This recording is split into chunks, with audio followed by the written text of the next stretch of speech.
Alright, what's going on, guys? Time for our morning stream. And we're going to be doing some anatomy stuff today. So let me find our quick save. And I can show you what we're going to be doing.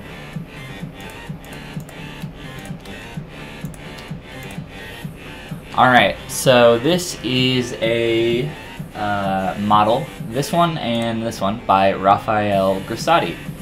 And you can check out some of his stuff on Gumroad if you want to download those from his Gumroad page. You can do that. But we're going to be doing some anatomy stuff in our live stream today. And specifically, I'm going to be doing an arm study. So I'm going to be using these as a little bit of reference in here while I work.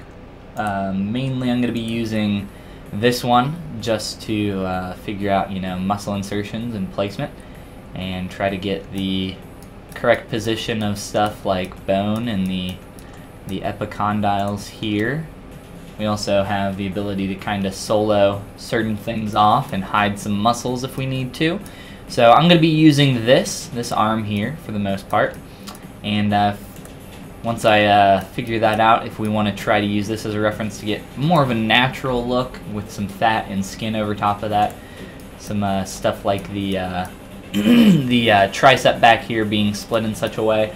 Typically it has some fat in between there and some skin that kind of helps smooth that out up through here. So we'll look into some of that stuff too, but let me go ahead and start soloing some stuff here so that I can only see the arm and we can get to work.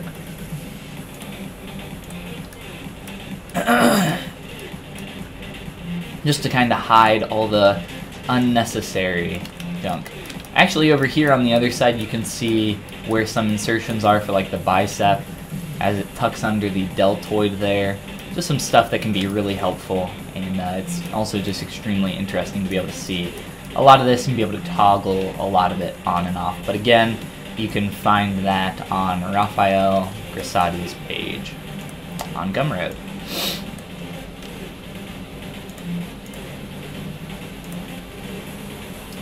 Go ahead and turn off most of this, and we'll do something like that.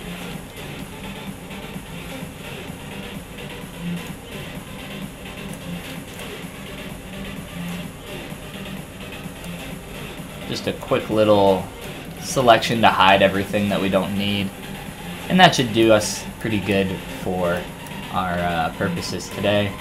And then for this guy, I'll do essentially the same thing and just hide, turn off symmetry, hide a bunch of this stuff that we don't want or need.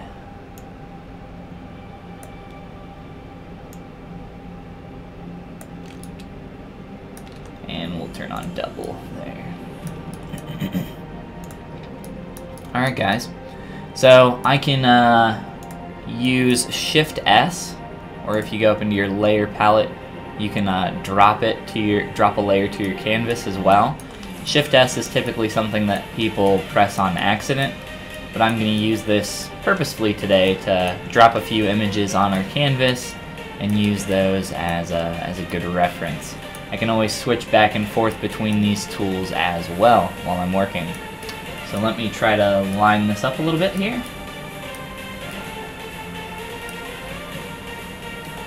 And we can get to work.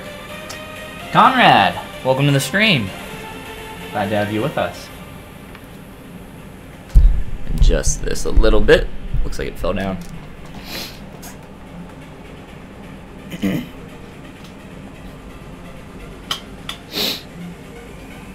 Alright. So now that we kind of have that figured out and in place for one basic view, we want to rotate that and get some different views.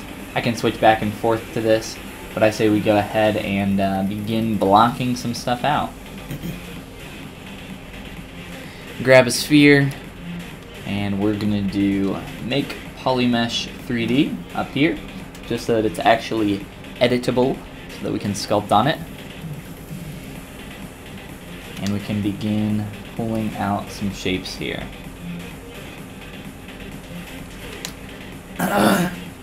So what I'm going to do is I'm going to start my way up at the top here with the basic form of the deltoid, and then start to pull out some shapes from there to the best of my ability. Nice reference, yes. Having some good reference is very important while you work and study and do all sorts of these things. Your work will always be better for it.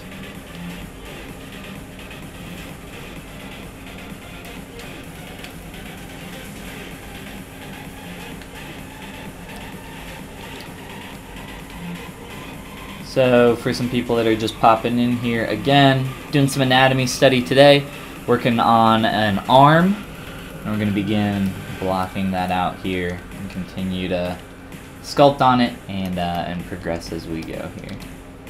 This concept that I'm using again is by Raphael, or not the concept, sorry, I'm so used to saying that. The work that we're using here is by Raphael Grassati, an amazing artist. Be sure you check him out if you don't know who that is.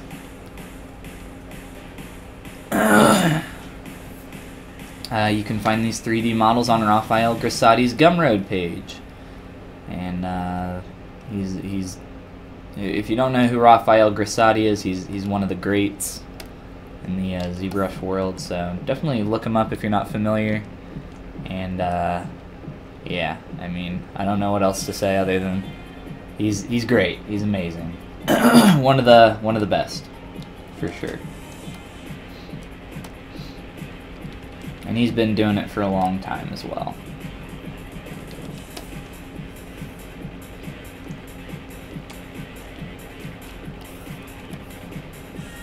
So some weird little glitch just occurred right there. I don't know if you guys saw that, but normally you can control click and drag to duplicate something. It kind of freaks out on your stuff that's dropped to the canvas, though. Just a little weird hiccup. I would assume that's because whatever the functionality there is programmatically, it's kind of doing something similar by like dropping it to the canvas, or whatever the technology is there, it's related in some way, which makes me think that it can't do both. Something to that extent. I have no idea actually, though. Just logically, that's what I would think would be happening there. Let's drop our Dynamesh resolution even lower.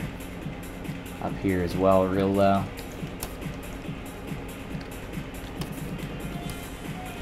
Sometimes you have to make a couple changes, just like smooth your shape or something similar, which is what I typically do. I want to merge all this together and do a deformation unify, just because these pieces are a little big and I don't want to have to continue to switch my draw size to dynamic. That sounds really annoying. Rohit, what's going on? Conrad says, you found him? Awesome. Yes, definitely awesome. He's an amazing artist, like I said. Rohit, glad to have you with us again. Always happy to see your face. So, blocking out the shape here, if we want, can kind of, well, layer-wise, we're going to be behind that. So we can't line that up too well, per se. But if we want to come here, get a little side view. I know the chat's right there, so I'll try to be good about this. Turn on perspective a little bit. Try to make that work. Come on back to our basic arm shape and look at this proportionally. So let's raise up our forearm.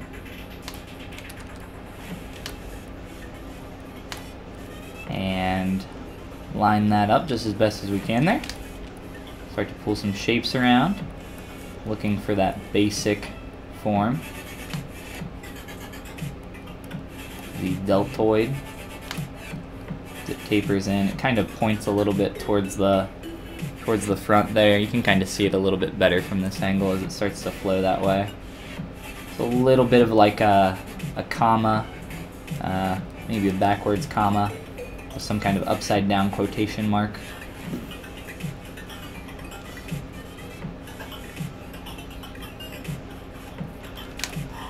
Make it a little flatter on top.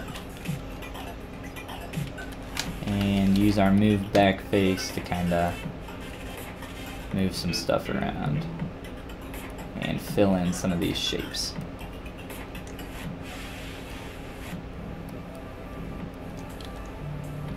And we'll be sure to do that from the front view as well.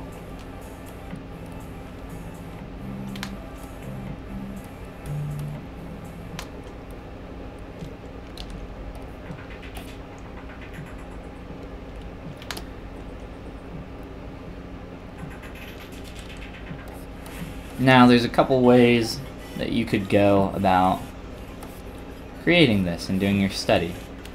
I'm gonna go. I'm not gonna create an Ecorche sculpt. This is called Ecorche here. It's where essentially it just means like I believe the translation of that word, which I believe is Latin, is flayed, or just essentially meaning no skin. So, and also in this case, no fat or anything like that. But that's what this is classically referred to. I am not going to be doing an Ecorche study, although I am using it as reference currently. I'm going to be having some fat and skin on this arm as well. So that's what we want to aim for here. So just looking at some stuff here as we Dynamesh. Our previous problem with our Dynamesh resolution was that our mesh was too large as well. Dynamesh was being a little funky, so we want to avoid that. Why don't you use Z-spheres? Because Z-spheres are garbage. No, they're not garbage. I just prefer to work with geometry the entire time. I think most people do. Z-spheres is a pretty old technology, but yeah. Call it a personal preference.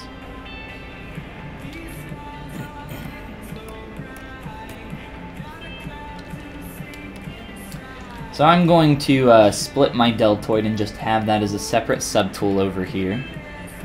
Just so that while I sculpt, I can kind of come through and tuck some muscles in there and everything else up under the deltoid. So we can try to maybe get a little bit of a back view here as well without screwing up our video.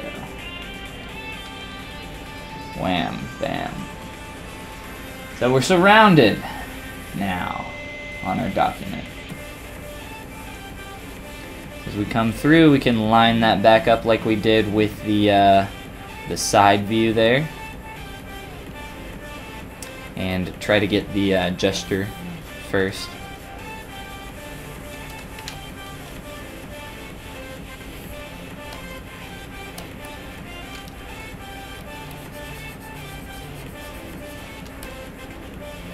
So find that silhouette. And again, tucking up under that deltoid, that means we're going to have to kind of bring this down some. And kind of flatten this quite a bit more, I think.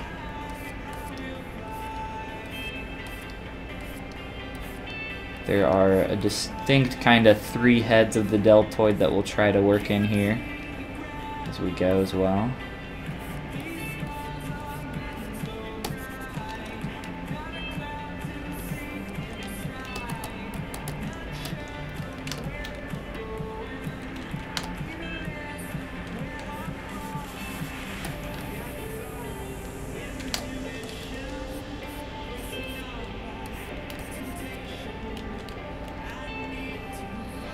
Line that back up as best as we can.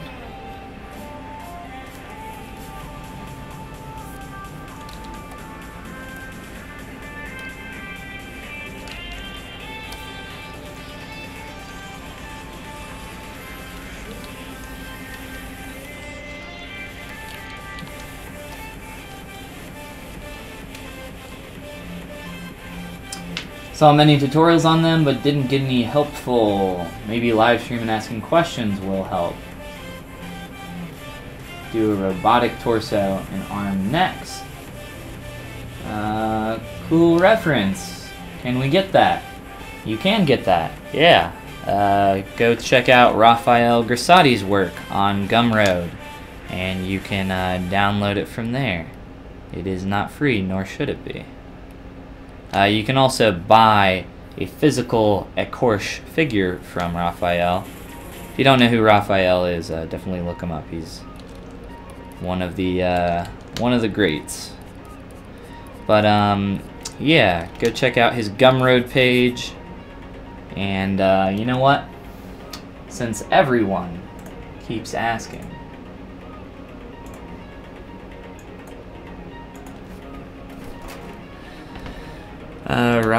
Raphael, I just saw it there.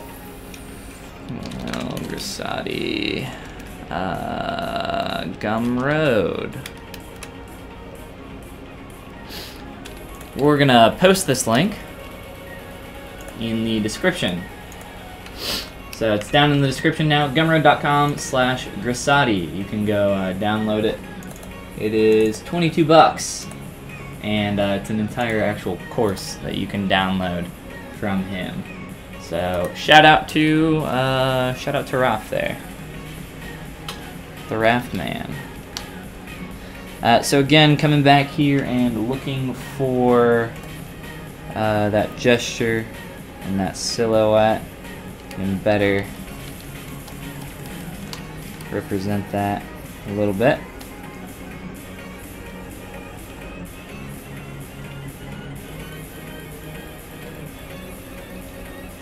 Try to come back here. I don't think these images are the same size, unfortunately. I probably could have done that. Scale that down. Yes, Raphael Grassati on Gumroad.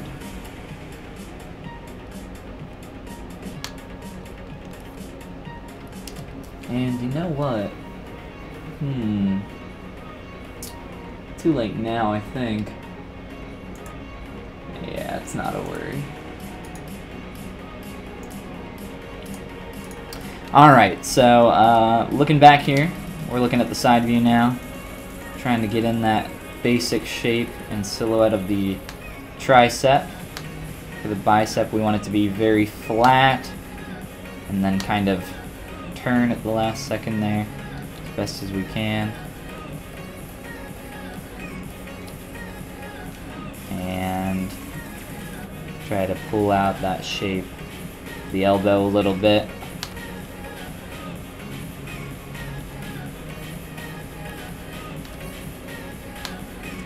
And have that represented well.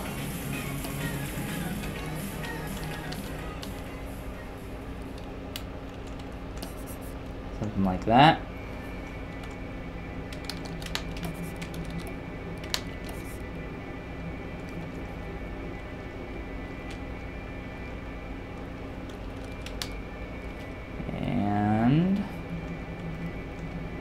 We're getting there for the basic shape here.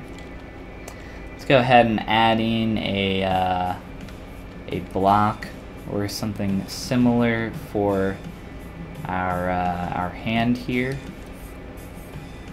just so we can kind of have that in position and know what kind of orientation we're going for with our forearm.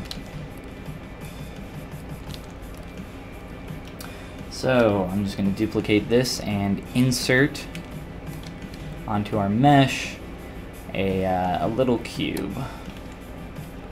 And make sure that we delete our subdivs there.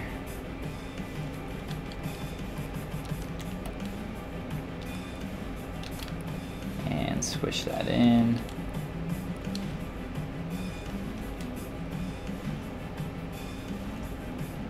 Make sure we have that orientation correct, and we can rotate that a little bit, I think.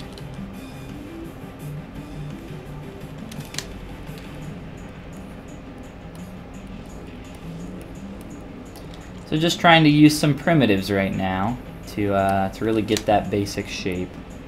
Capture that silhouette and look for the gesture from the different angles that we have represented here from our different views. And try to capture those things as best as we can as we go forward. So let me scale this up a little bit here. We can go back to our arm. It's very important that you know the orientation of your hand when you're sculpting your forearm, just because your two bones in there, your radius and ulna, twist and rotate, and some muscles twist and rotate around each other as they are attached to your bones. So knowing the orientation there of your hand can be very important.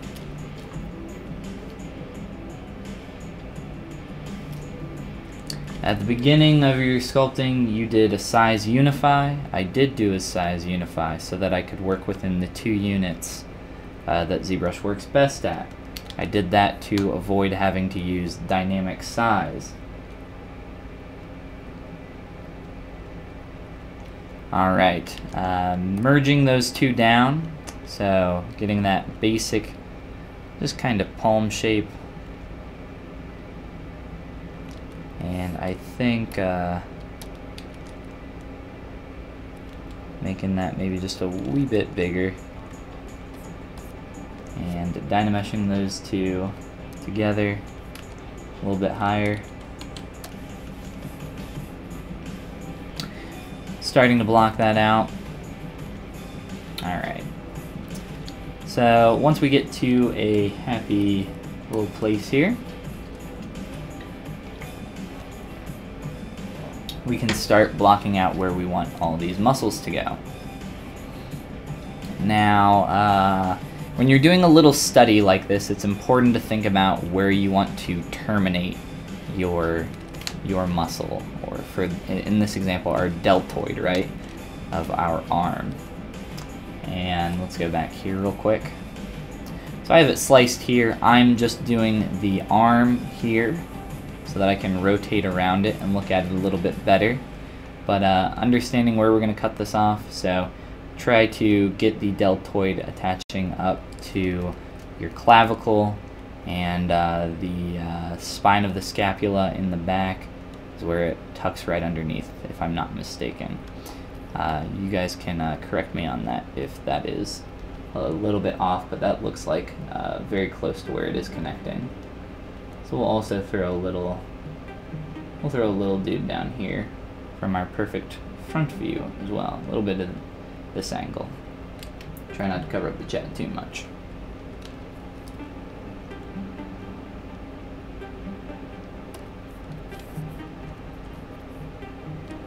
So we're just going to merge everything together at this point, now that we have some basic shape going.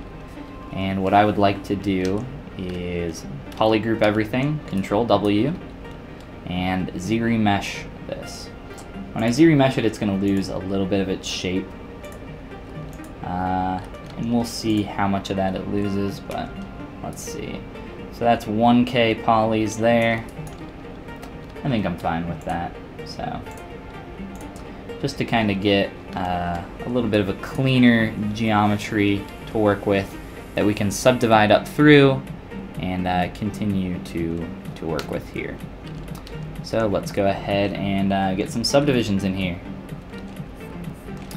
And I'm going to work the surface a little bit more using my clay tubes brush, as well as a couple others, and I'll let you know what I'm doing.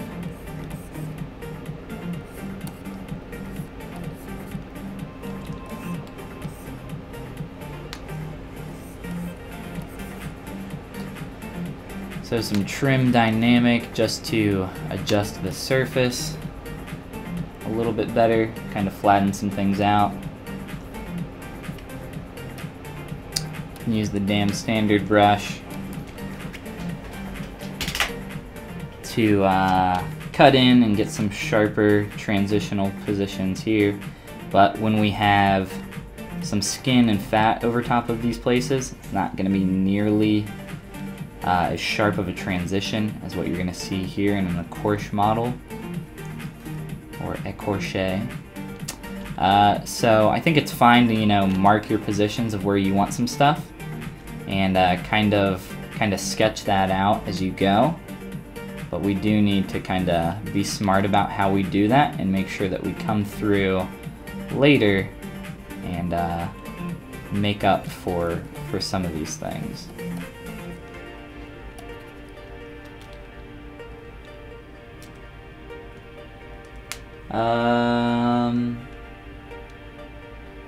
Yeah, what's going on, Squib?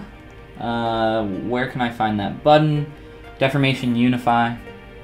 Tool, Deformation Unify, right there. Use that to unify the size of your object so that its max dimension, if you go into your geometry palette, size, its max dimension will fit within the 2-unit measurement of ZBrush.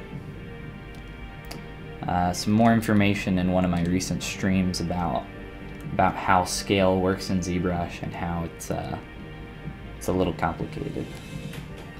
But yes, trying to block out the line of the tricep there a little bit.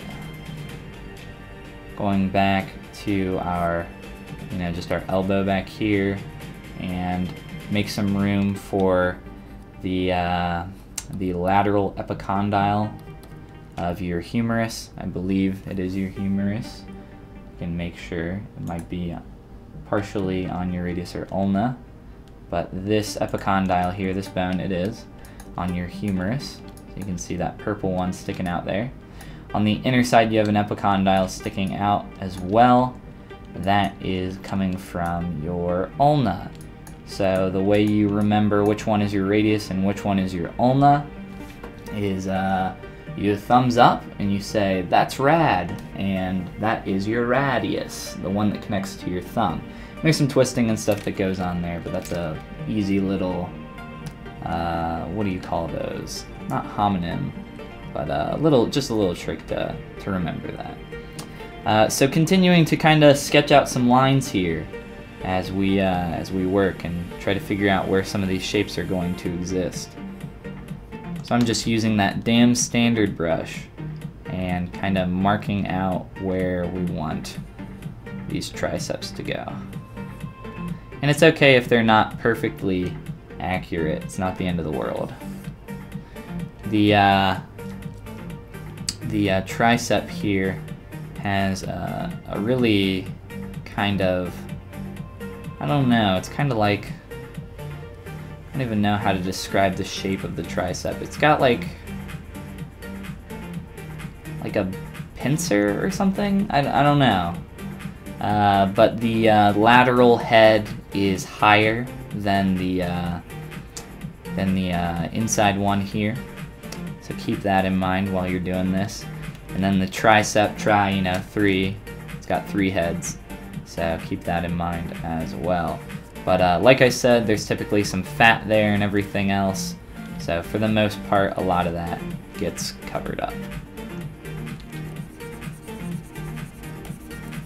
Try to figure out our elbow here a little bit better. Just kind of mark that, as well as going back to that epicondyle of the humerus and try to get a position for that. Just so we can kind of start marking this stuff and figuring out where it all needs to exist. And doing this is a great way to kind of help you as you're working to figure out where everything needs to be in relation to one another. So there's a lot of stuff going on here. So we're going to try to kind of simplify it by doing this, I think. And just kind of sketching over top and making room for everything as best as we can. And again, it's okay, like I said, if you're a little inaccurate in your strokes. This is more of a guideline to figure out where you want some of this stuff to go.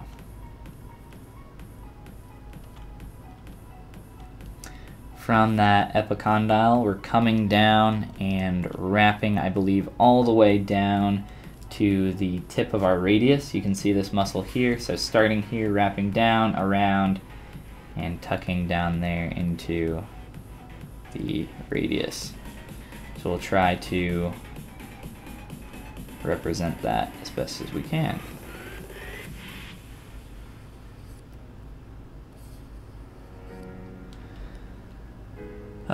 Stream tweet RT, thank you, appreciate that. Pixelogic, welcome to the stream, guys. Which brushes do you use the most at Follygon? Let's see, all the brushes that I got hanging out down here. So there's a lot of them, but for the most part, really, I only use a few. So clay tubes I use a lot. I use the trim brush, and I use the move more than anything. But right now we're using that Damien standard brush to kind of, like I said, sketch over some stuff and just get a little bit of a guideline there to figure out where all of our muscles are going. So hopefully that can be helpful for you. Again, just another shout out, guys, to Rafael Grassati. There's a link down in the description to his Gumroad page. Check him out. Check out his work. He's got a really great tutorial on there for you guys, as well as this anatomy figure that I am referencing right now for this demonstration. So hopefully that can be helpful for you, and hopefully me kind of sketching over this right now and hopefully getting to a better place quicker, we can start to figure this stuff out. So, drawing that line very roughly in there as that, again, wraps down all the way through there, and getting the separation, again, on the other side there. It has a slight curve to it. And we'll try to do that a little bit better, you know, make our lazy radius longer because we're so bad at making actually nice, clean curves. On the bicep, you can see I've done a little bit of an indent on the lateral side there. What I tend to do is try to, if we can look here, there's actually this, I don't know if you can see it in this reference, but there's like this fibrous band that attaches and goes like this, and attaches onto this muscle here. I don't know the name of this muscle, and I don't know the name of this fibrous band. I don't know the name of a lot of things. But names are only important if you know where that thing exists. Knowing the thing and not knowing the name is better in my opinion. But yeah, there's this little band that attaches there, and it depresses it there. So try to keep that in mind for that shape as well. And that's something that I learned from Raphael taking his class. So definitely, again, do check that out. Rafael Grassati is my inspiration. Yes, absolutely. And again, thank you very much, Pixelogic, for the retweet. That's amazing of you guys. I very much appreciate that. Alright, so trying to make this shape transition a little bit better there using our trim brush. Luckily we have subdivs, so we can move some stuff around and try to make that a little bit better. Switch back to our damn standard brush and start sketching out some more shapes here. So we've kind of figured out where we want. Let's go to that front view there. I think we could stand to shift this line back a little bit for our bicep. Again, if you're looking at the bicep from a profile view, it comes down pretty flat and then transitions pretty sharply at the end. So we want to avoid getting too much roundness in there. So trying to keep that a little bit more blocky. And we don't really have an inside view, so we'll wait to sketch some more stuff out there. But mainly what we're going to be looking at is this large section right through here. I can't really do a dotted line with lazy mouse on. And we'll get that in here in a sec. So let's make sure we're being accurate with our stuff here. So let's throw another quick little army dude up here. Get that underside. Our workspace is becoming so much smaller. That's alright. Alright, back to the damn standard brush. Jan, thanks for sharing.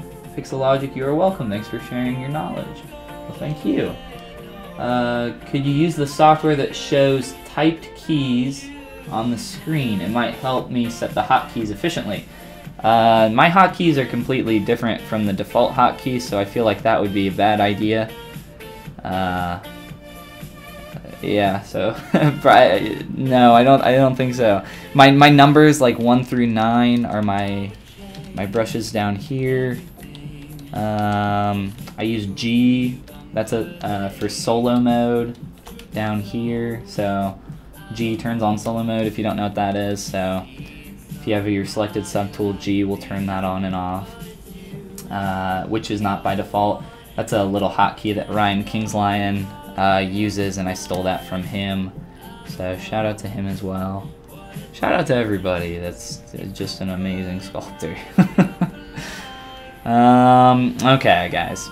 So looking at the inner portion of our arm and our bicep, we need to take this line and erase it, because big poopy garbage, and we need to adjust some shapes here for the inner portion. So I just did a quick mask lasso there and started adjusting this shape with a big move brush. And we'll switch to our damn standard brush and let's draw that new line so we can figure out where we want our bicep to exactly exist there.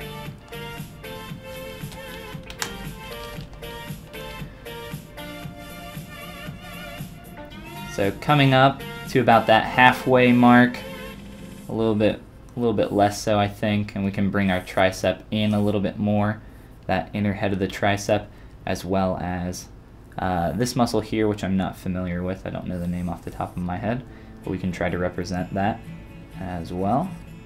And just get that rough line in there.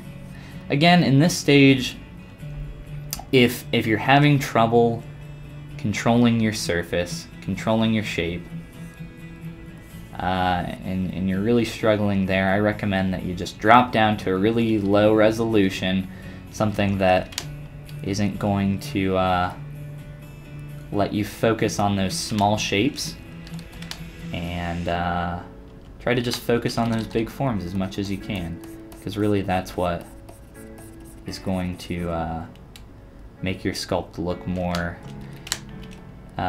just look better in general. Really, primary forms. Sorry, I'm trying to like think and do two things at the same time. I'm terrible at talking and sculpting.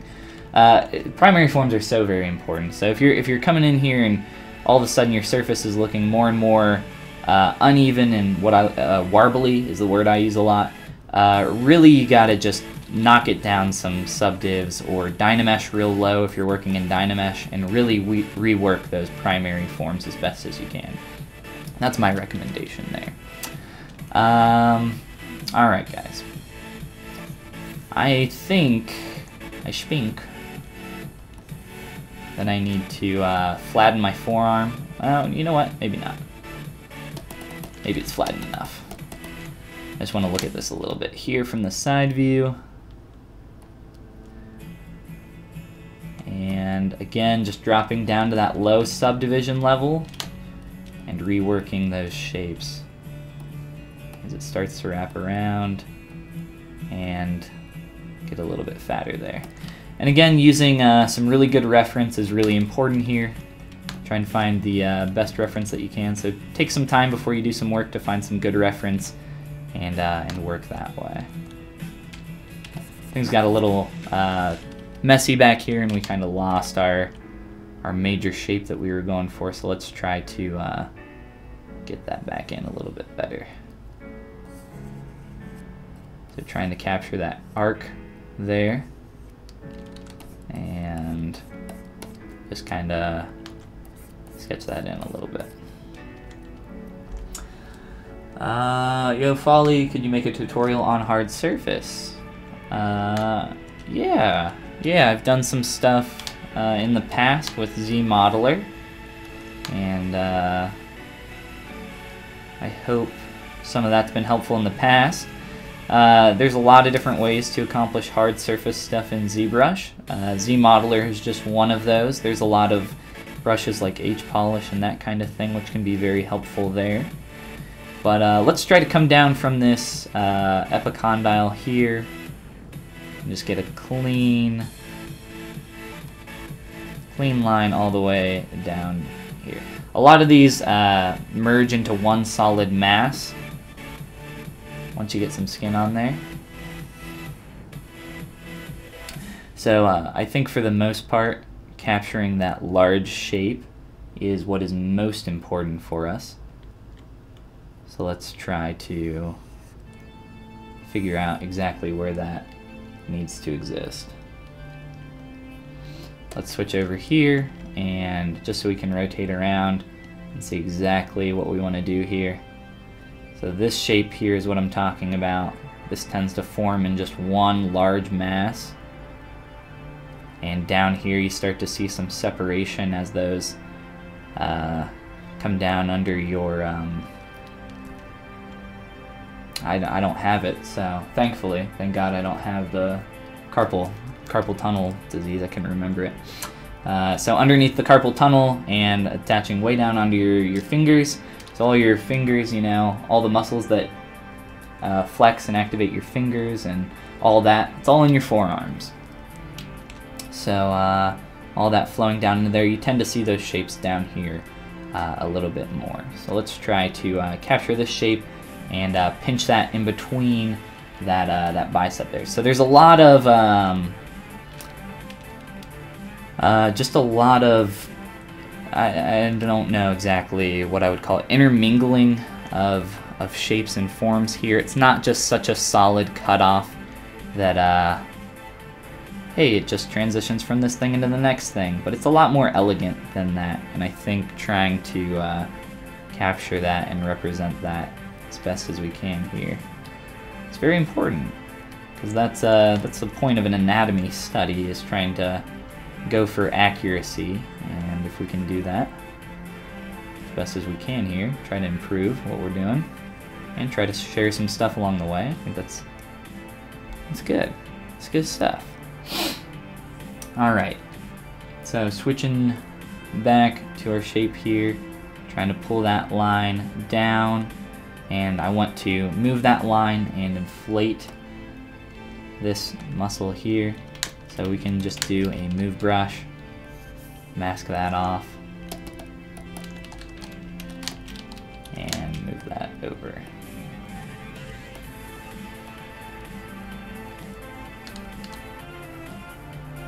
Trying to keep that line nice and clean.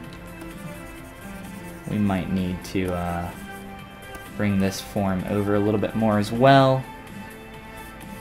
Just running over that with my clay tubes a little bit, just to add some form there and start to build up that shape.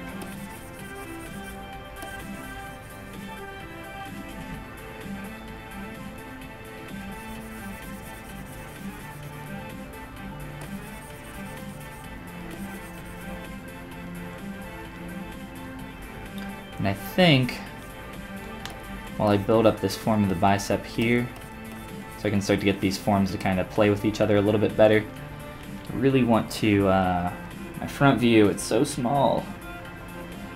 I think I really want to shift that depression a little bit.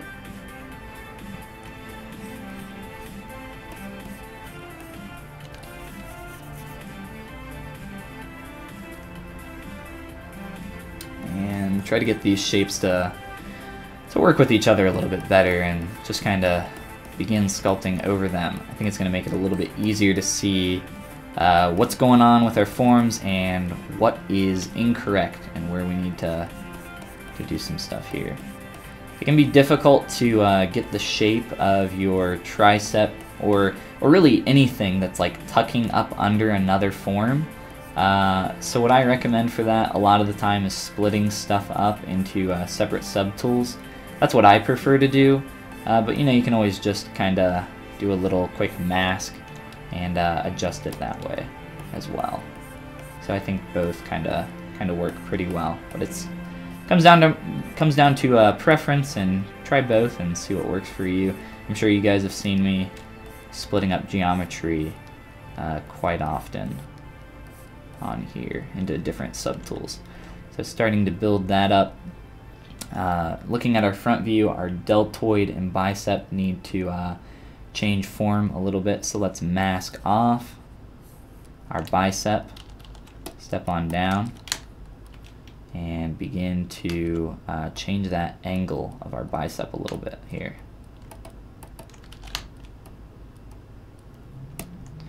And then for our deltoid, I think just masking it from the front, smoothing out that mask, and adding some form to the back, so we can start to get that a little bit larger there.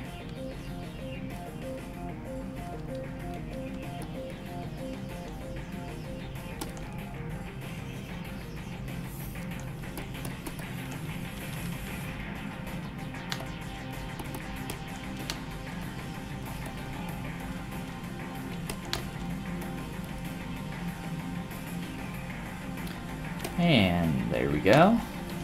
So starting to kind of change that angle a little bit. Let's start building up some of these muscles. So you can see the tricep a little bit from the front. I think we're going to have to move our bicep a little bit more as well, just to continue to play with that. Looking at our back view here, trying to represent that a little bit better,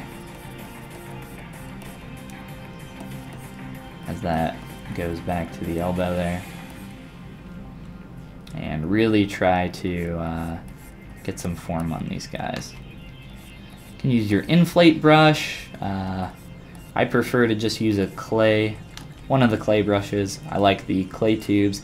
I like the clay buildup brush as well. I think you have a little bit more control with clay tubes. And where's our damn standard brush? So I want to modify our form here and add in the third head of our tricep here, just to kind of separate these a little bit better.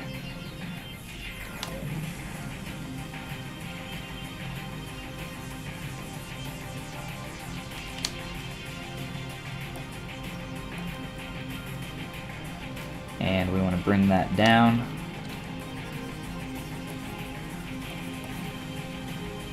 So you can see the shape there, a little bit of another comma shape.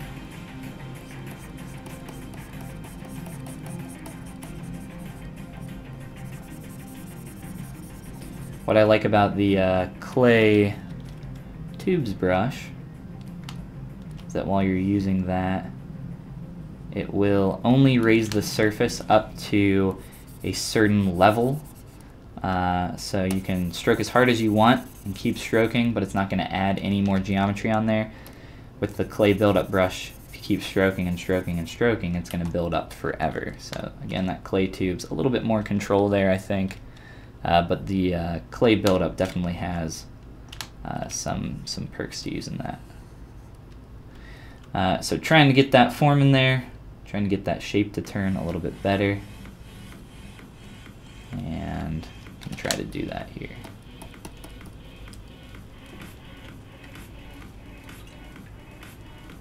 Helion Dark!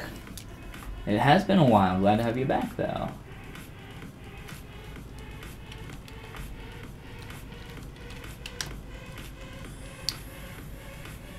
Going back to our tricep and really trying to get that shape in there. Again, we're going to be adding some fat and some skin on top of this as well. So we're not going for that exact écorche or écorché. I really don't know how to say it. I'm sorry. I'm going to stick with écorché because that just sounds fancier. Yeah, while we're doing this, we're going to go for that look at first a little bit while we're kind of figuring out where we want all our forms to exist, and just kind of taking it slow and not rushing ahead, because that's how you really end up with some crappy forms, some crappy primary forms.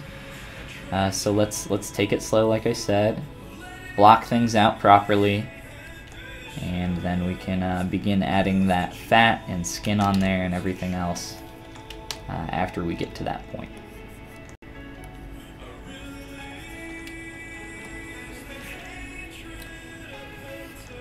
So thinking about major shapes, if we look at this from our side view, we can see that our tricep, it's got a little bit more form to it back there. So trying to shift that out, get a little bit more shape, inflation there. Trying to get that arc here in the front, move that in a little bit.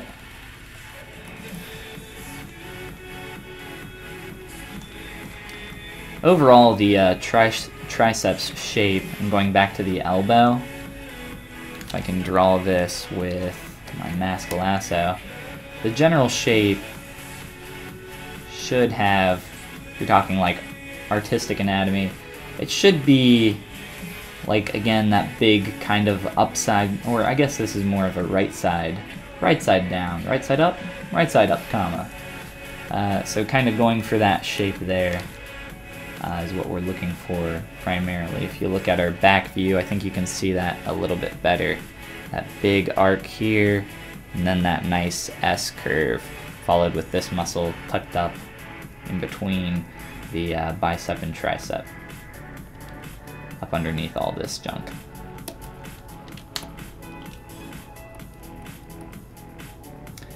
So trying to get that form to change. For this muscle, we want that to flow a little bit better that way. So we'll try to capture that as well.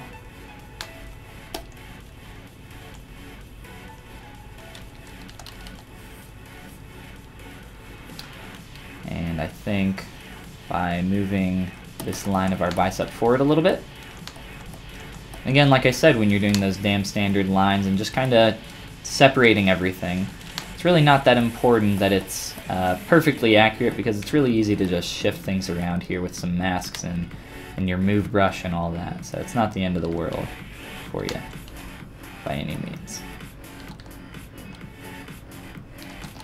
And if all else fails, you can take your clay tubes brush and, you know, come over top and clean it up really quick. Not that bad. Let's go ahead and come up to our dude up here, our deltoid.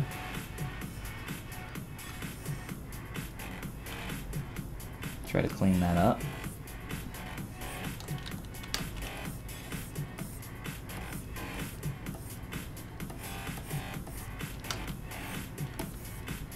Mentioned earlier about the 3 heads of the deltoid. Once we get some skin and fat on there, a lot of that's going to be covered up and not seen. That needs to tuck up under there, under the deltoid. So all these things, if you look here, can't rotate that, all these things are tucking up underneath the deltoid. So it all slots in there really nicely.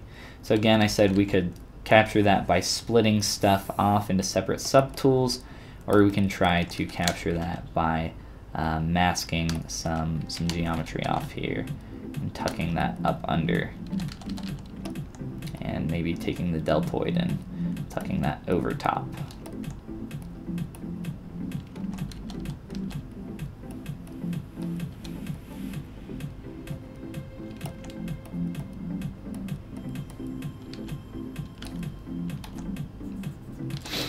So something like that, and then we can adjust our form.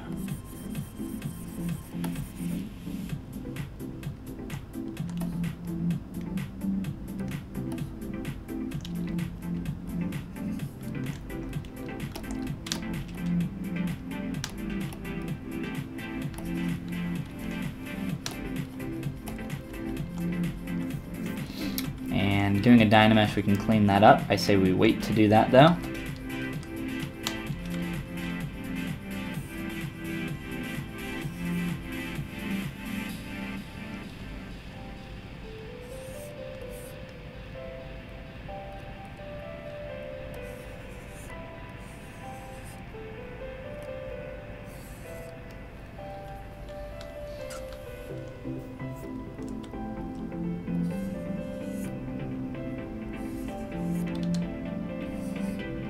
Just trying to get that nice curve there. I think we can probably undo that.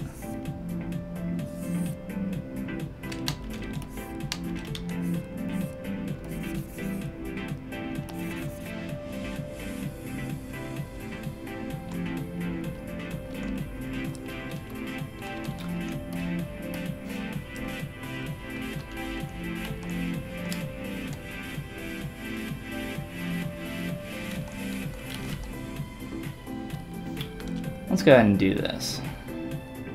Let's do it. I definitely want to do this for my deltoid. I don't want to do this for anything else, I don't think. Not yet, at least. But I just want to split off my deltoid so it's a lot easier to get up under there. And I don't have to kind of fight my mesh to make some things work, which can be frustrating. So just making that its own mesh. And we can dynamesh it. Resolution's fine. Back face mask. Add a little bit of thickness to that geo. And up top, dynamesh that guy. And now it's really easy for us to tuck that up under there. Really easy. So this is typically how I work. Splitting everything up into multiple parts. And I think it's slower, but I do think it gives you a little bit more control over what you're trying to accomplish.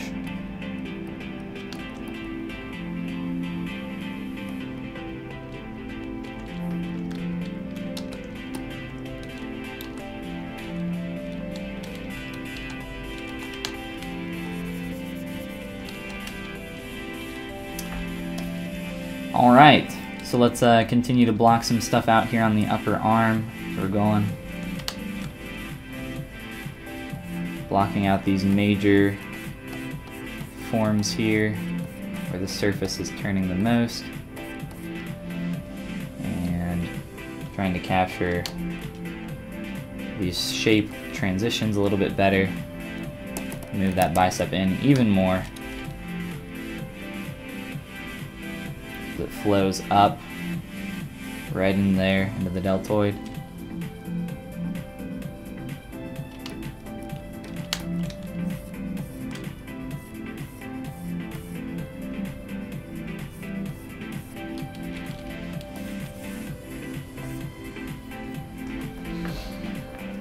Square play, what are you doing today? We're doing some anatomy studies here, referencing Raphael Grassati's model, his Écorché model up here, which is all around.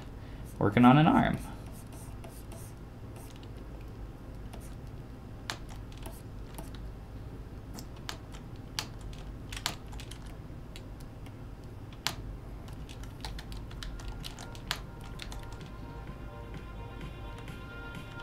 So you've noticed we got quite dirty there.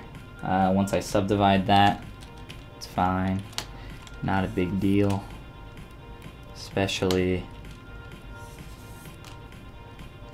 since you can just pinch this up. But honestly, I probably shouldn't even be going that high in terms of resolution quite yet. That's alright. So try to get that line through there, up into the tricep a little bit better.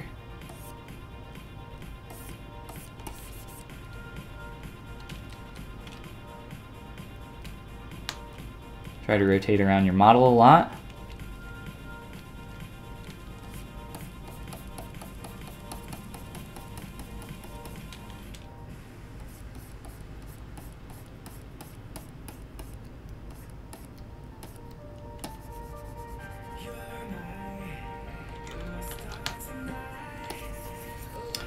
I'm going to merge this all into one form here.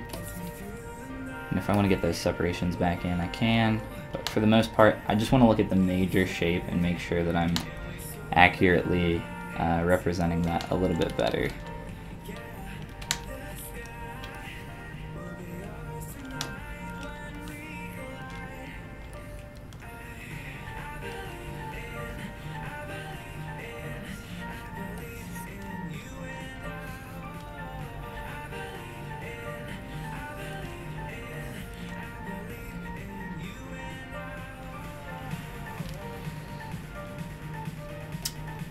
Let's look at this guy real quick. So it's really thin up through there. So 1, 2, 1, 2.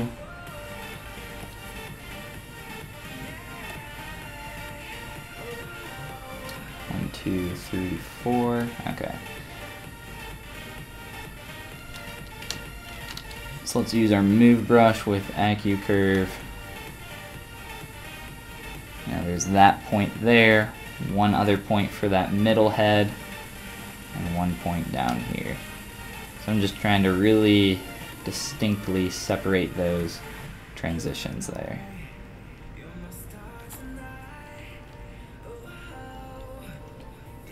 So 1, 2, 3, 4. So just trying to get all those points there. So really just these 3 main points. And then from there, the head split. But again, those head splits are, I think, representing the major form change there is a lot more important than trying to capture those splits, because a lot of the time you're not even gonna see that with fat and everything else going on. Looks like there's a little bit of a depression in the major form of the tricep over here. So if we can kind of capture that a little bit, just to capture that little bit of an S curve going on. And again, really worry about that major form change there. Trying to use our damn standard brush. Again, I like to use that Alt pinch function to really try to come through there and really clean that up. Pull that down through here, really clean that up. You can see we're starting to get a lot better shape back here.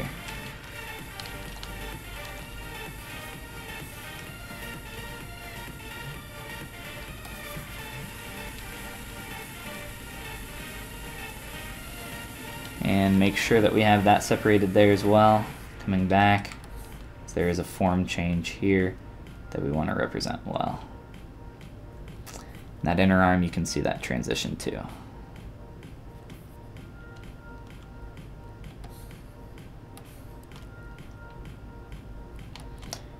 And we can try to add a little bit more form there. We can try to pinch in here, trying to get that transition to take.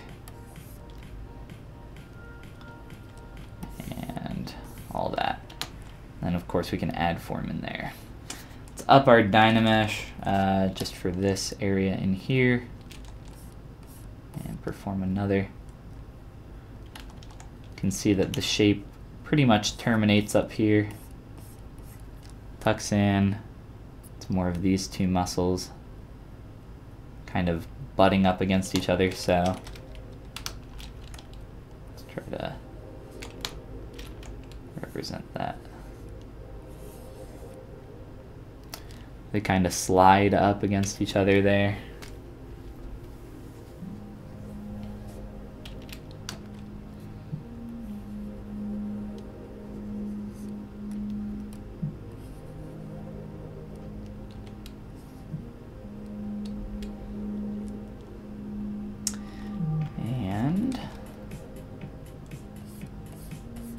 Try to roughly build up those forms. You can see, maybe you can't see. Let's do this. The shape that this takes, it really starts to have the surface turn in there pretty sharply. But again, with the skin and everything else, ours isn't going to be quite that strong of a transition. So we'll try to not go quite as deep here on the inner arm, have that caving in so much. It's gonna look awkward.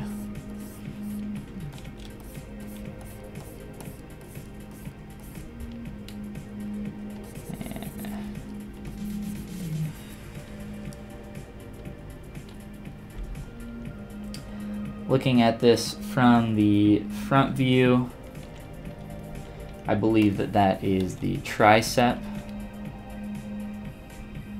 coming around.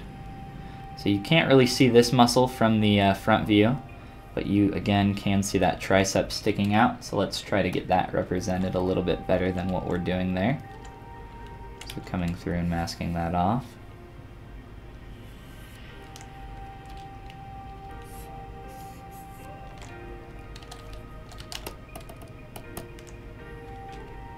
Rohit says you are amazing. No, don't say that. I appreciate it, but I am by no means amazing at ZBrush. There are many, many more, much better than I, and please go learn from them as well. I am, you know, forever a student. I think everybody is forever a student. I'm just trying to learn, and that's why I'm doing an anatomy study, so that I can practice and that I can look at this and learn, but also kind of talk about, have an opportunity to talk and hang out with you guys and talk about what I know and some of the stuff that I've learned. But I'm learning as I do this and seeing new forms that I haven't represented as well in the past. Trying to do that as best as I can.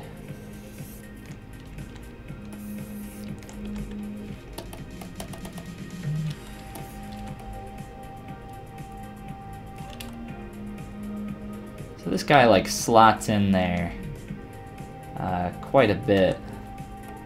So I think I want to do that and then build up the form from there. Making sure that that's a little bit depressed in there. And this one as well. I think we can also accomplish this a little bit by making sure our bicep, see this roundness here? We don't want that. We don't want that roundness. It's bad. Bad, bad, bad. The bicep is a straight muscle.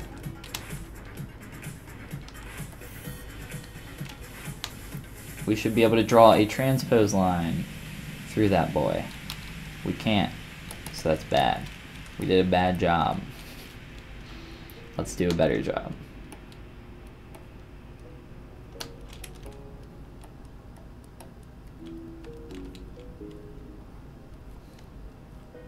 So getting that little bit of tricep to show there. I'm just trying to pull that up really high, even though that's not quite accurate.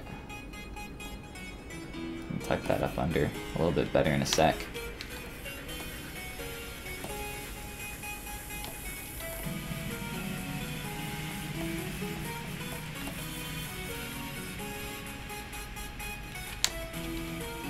So starting to straighten out that bicep.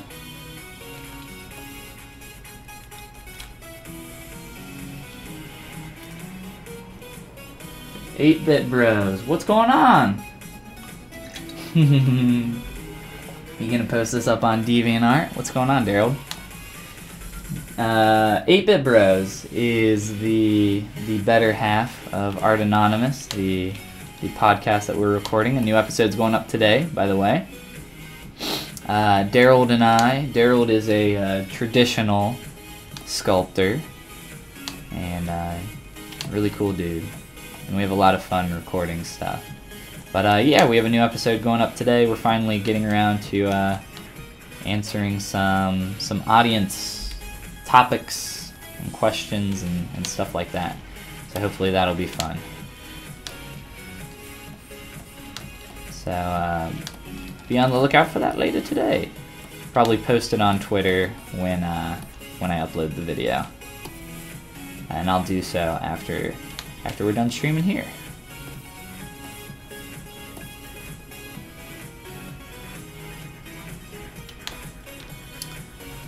Okay, let's try to get a little bit of roundness to this guy.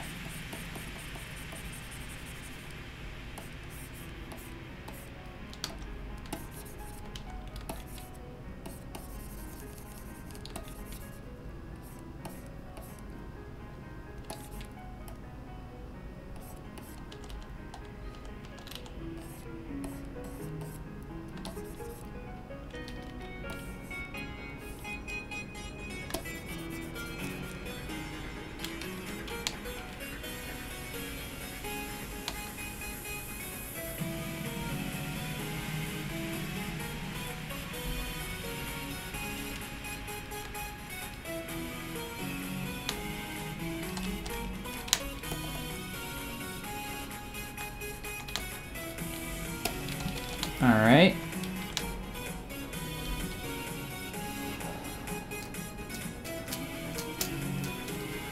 But yes, Daryl, this will absolutely go up on DeviantArt. I promise you.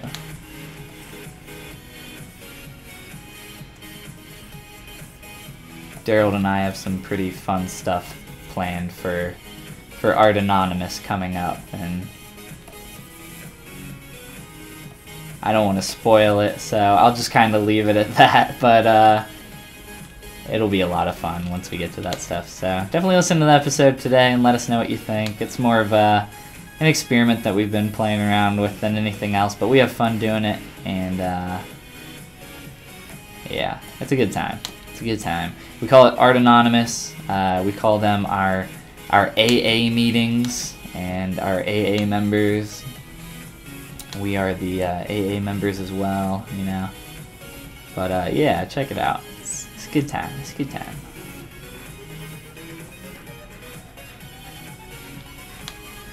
We'll clean that up some more. Let's focus on some other locations as well. So looking at our poor little deltoid that we dynameshed.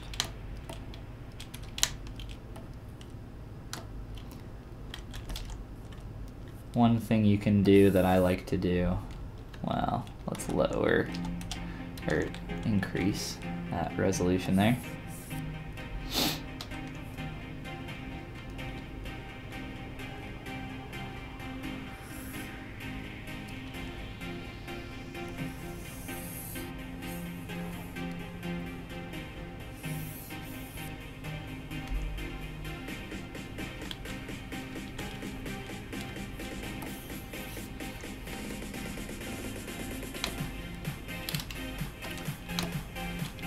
So what I'm trying to do is just get a decent enough line here to make a polygroup.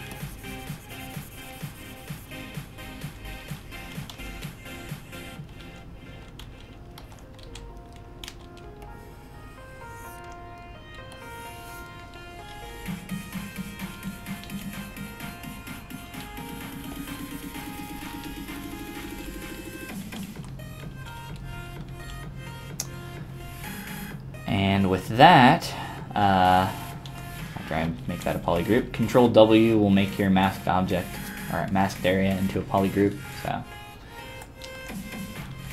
Control, make a mask, Control W, polygroup. ZModeler, or I'm sorry, ZModeler, ZRemesher. Keep groups, target poly count 1K, remesh, and it will do its best job here to kind of follow those edge loops. You can see it did a fairly good job there. The geometry isn't super clean, but with that, you now have your three heads of your deltoid kind of blocked out here, and you can kind of mask them and play with them and adjust them in whatever way you want. You can also modify your topology with ZModeler if you want to like lower your poly count, you have too many edge loops or something like that. Another thing you can do is also come in and increase edge loop if you have a clean edge loop. If you don't, you can just select your geometry like I just did there and do a crease, and then you'll get a nice crease through that. And I'll do it on this other one, crease. And now that geometry is creased. I'm not going to do that for the stem now, but that's typically what I like to use that for, just so I can separate stuff and have a little bit more control over what's going on there with my mesh.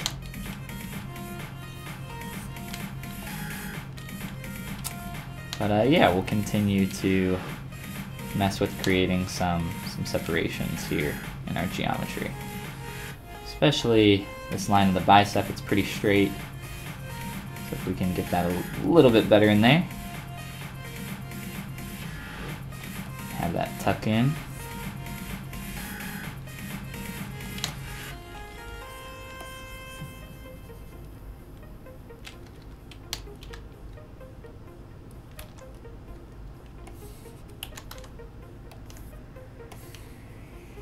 Let's use the mask lasso here.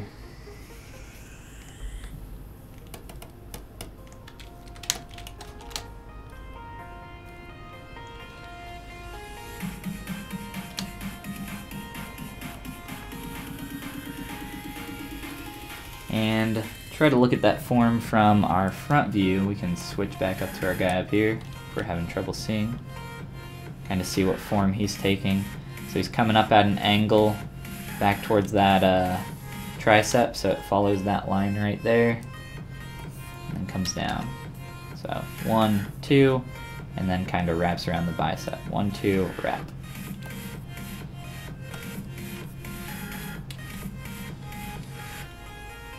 So we also want to represent that tricep a lot better from the front, which we have yet to do. So to do that, we're going to push in on this side here. So we start to make these all kind of intermingle with each other. Like I said, it's not a bunch of really sharp transitions and cutoffs between these shapes. It's all really just kind of working together to create these larger forms, and it's pretty amazing actually how it all kind of slots together.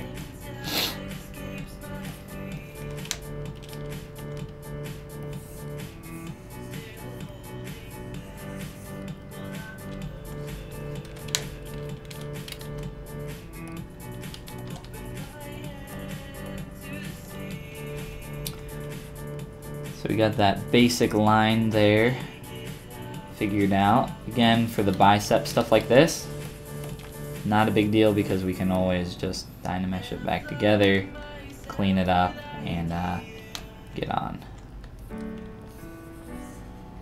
So let's try to make that tricep a little bit more visible on that end.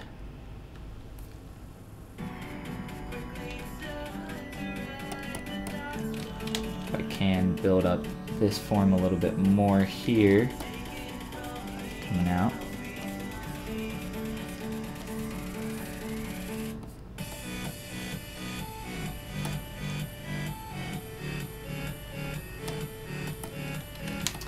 But yeah, looking at that from the side, with the way our deltoid and everything's working together, we can try to bring that tricep shape out.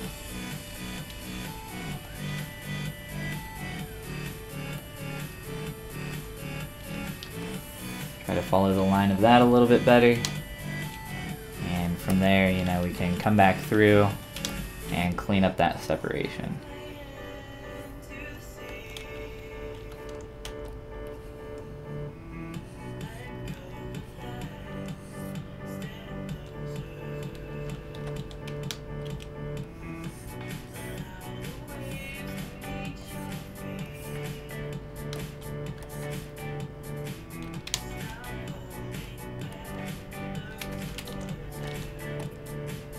I use back face masking a lot on my move brush just to only affect forward facing polys. If you guys don't know what that is, if you go into your brush menu and go under auto masking, so brush, auto masking, you'll see back face masking here.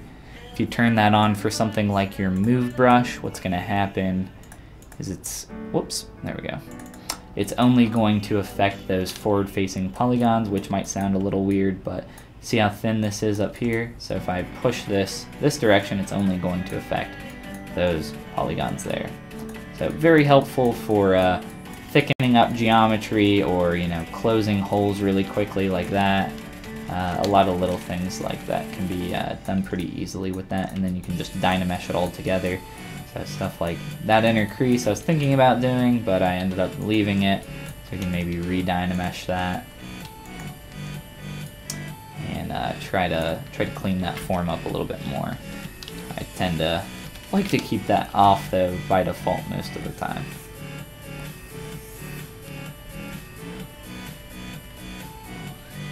Once a student, always a student. That's right.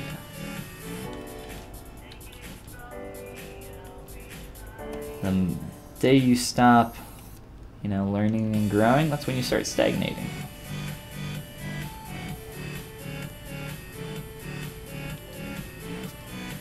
Uh-oh. Luckily, ZBrush, ooh, maybe not. Might not have got the quick save off there in time. We will check.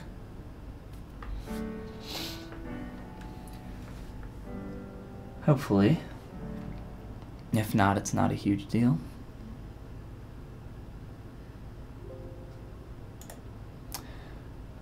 So we did get a recovered tool. You'll get a lot of, you'll typically get a few different recovered objects in here. We're gonna grab the recovered tool in our case because that is actually what we want. But a lot of the time you'll see a recovered ZPR file and a recovered document. So here we have the recovered ZPR or ZBrush project ZBR, sometimes ZPR. But no, you do not want that document. So either grab the project or the Z tool. Either will be fine. I typically tend to just work with the Z tools most of the time, so that's what I recommend.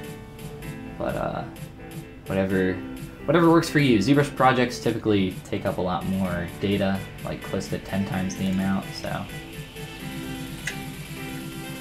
just dependent on that. But let me grab our Ecorche model here and solo some things off so I can look at this a little bit easier. Or actually, we can just turn that off. Turn off the head.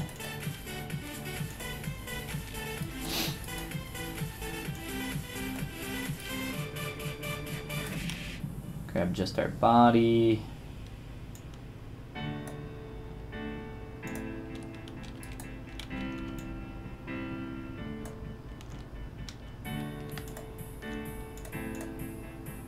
Arm.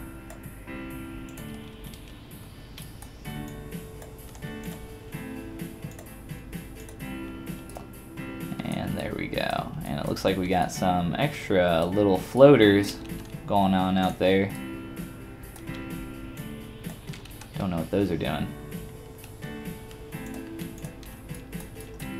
Alright.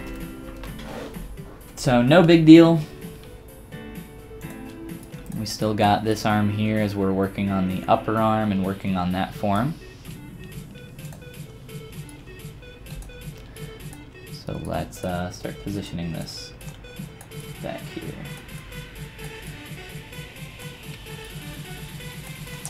So actually, I'm gonna try to hide some of this a little bit better, just so I have a little bit more room.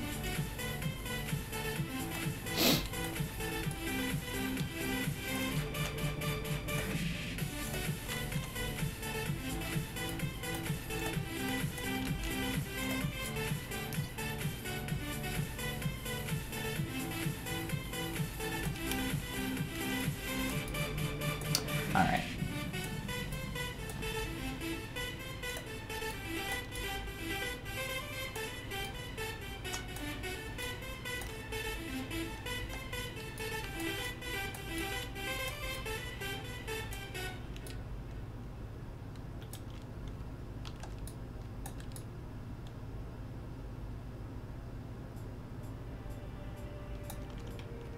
So I'm trying to keep those all the same size there.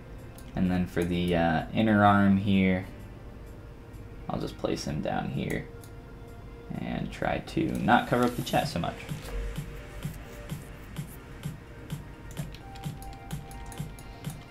Alright, so hopefully that's not covering up too much of our workspace there, but we're not going to need our hands over here too much.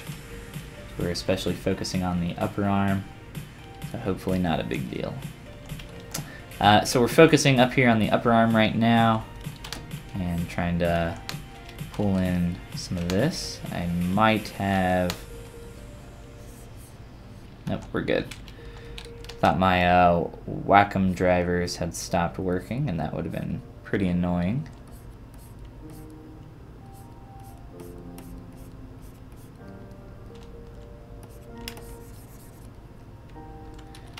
Trying to get that shape a little bit better.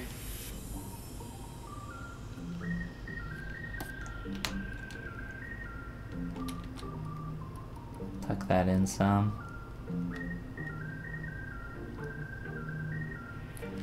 Looking at this line right here, whoops.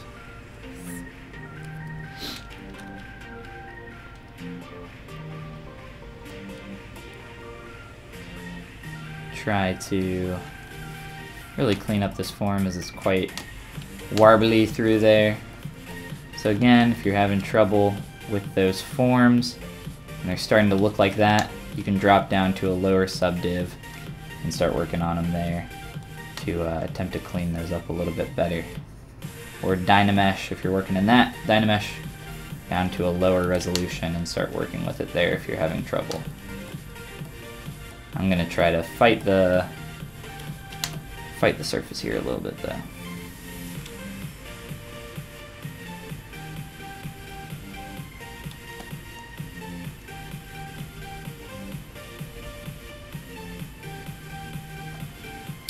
So try to get a little bit of that lateral head of the tricep poking out there. I want to try to use move back face masking just to kind of grab it from this one side.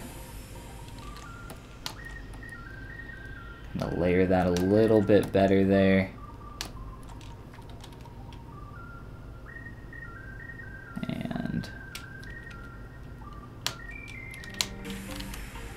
let's also grab this dude.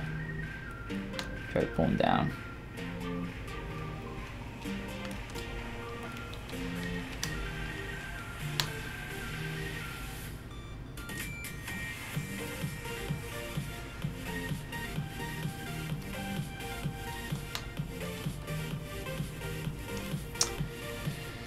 Alright, so we've kind of lost our line as I kind of drew over it earlier for the lower portion of the arm there, which isn't a huge deal down through there. So we probably need to work our forearm shape as we've kind of dynameshed a few times and pushed things around to help our upper arm. So I don't know how we're looking there, but let's take a look and see what we can do. Also, so let's go ahead and figure out this line a little bit.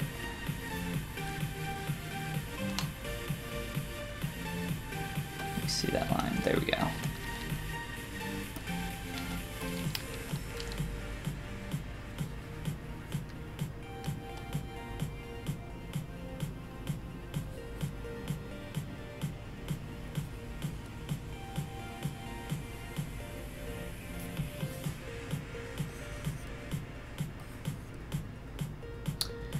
So just trying to figure out where I want that line to kind of terminate, closer to that the fibrous tendon that connects down from the bicep there. So here.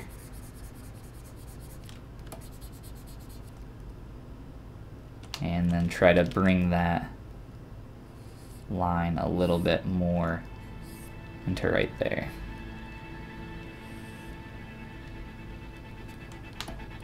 So trying to do that as best as we can. Try to represent that a little bit better.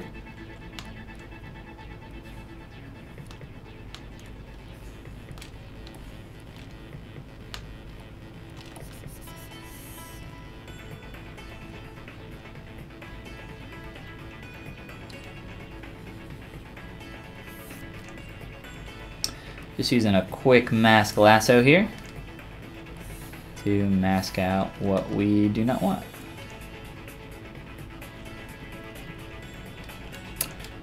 So typically I'll start with a mask lasso like that, switch to my mask pen, and begin tweaking the shape from there a little bit more. The mask lasso works good for some quick selections on some pretty large shapes, and then you can kind of tweak it after that. So you don't have to make the perfect mask all in one go. You kind of have got some leeway.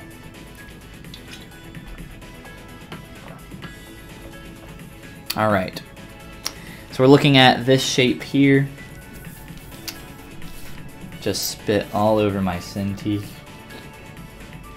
So coming down from, again, that humeral epicondyle, this bone here that's sticking out, you can see a couple muscles coming down from there. We want to represent this form though, this curve. And let's try to do that a little bit.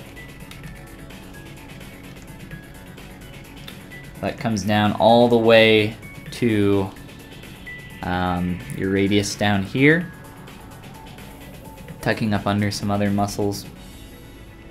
So let's switch back to our mask lasso and try to get a little bit of a larger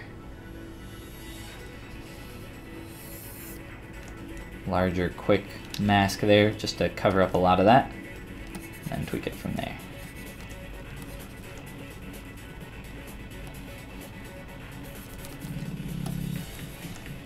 And just making sure we get rid of all that extra mask that we do not want.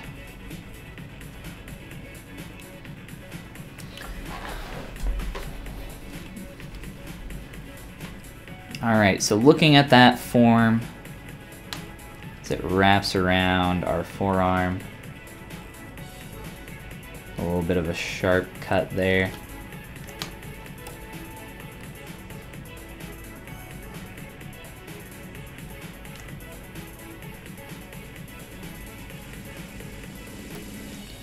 I think we want to remove a little bit more here. So elbow, epicondyle line, so elbow, epicondyle, which we need to move up a little bit, line, and trying to follow that.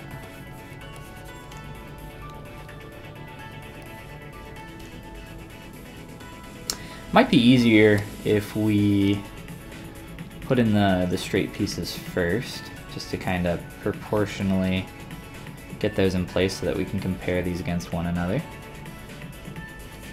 But we're already here, so.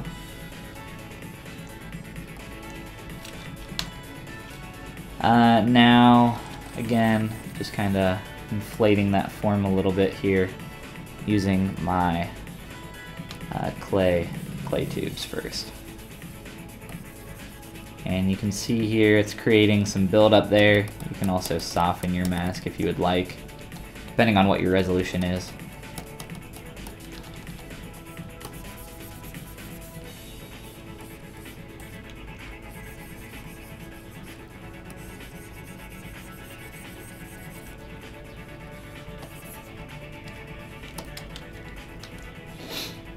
And then I'm just pressing Control W on that so I have that shape masked, or I can mask that shape for later if need be, rather quickly there. So that can be pretty helpful towards the process. Okay, so I was talking about that epicondyle and how we wanted to move that up to roughly there. I think it's close, but maybe just taking down some of the form. Got a little bit too much maybe going on here.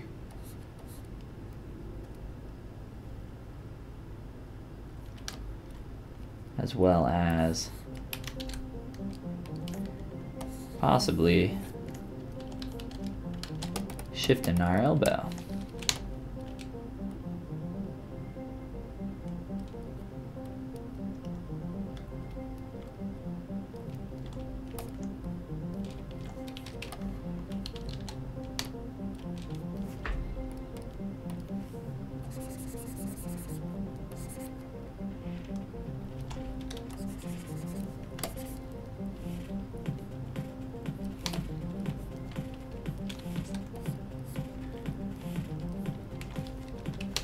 Personally, it's really hard for me to work with dirty shapes just because of working on toy stuff in the past, and a lot of what I do is similar to that kind of style and that kind of work. It's really hard for me to get in that mindset. So you see me here kind of, you know, going back to what I know, and that's like starting to clean up forms and create like cleaner, sharper transitions in a lot of a lot of areas, like I'm using my pinch brush a lot and stuff like that. And I think that's fine for me blocking out, but once I really get into it, I need to kind of break that down a little bit, fill in a lot of that information, and start to, and that's going to happen when I add in the skin and everything and try to get that closer so it's not so broken up, so that we can get closer to that realism. But getting these proportions right and positional information is so important that if we don't do that, everything's going to kind of fall apart from there.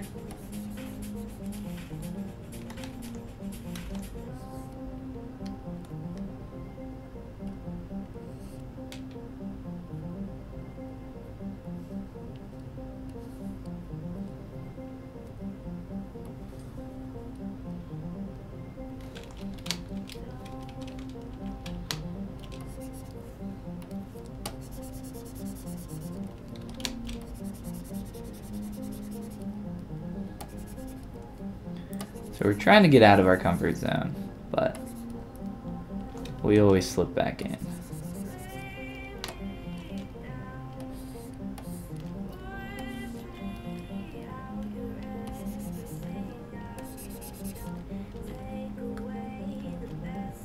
It's a little bit big, but I don't think that's a huge issue. It's pretty easily kind of corrected here. Alright, so we still have our mask here, so if we want to adjust that shape, let's go ahead and block out some of these muscles on the lateral side of our forearm, the outside there. And start by kind of pulling some of these down. So I want to decrease the intensity of my damn standard brush, but so we're coming down from here, not exactly connecting to the ulna, but looks like about 1/3 of the way across the hand there. So we'll say, try to get a nice little guideline for us to aim for.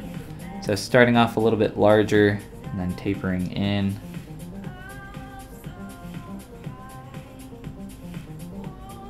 And again, lazy mouse makes this stuff a lot easier for you. So use what you got.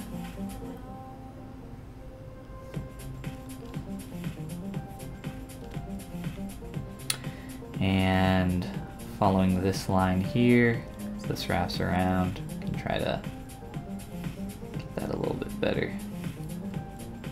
Kind of have a better separation there.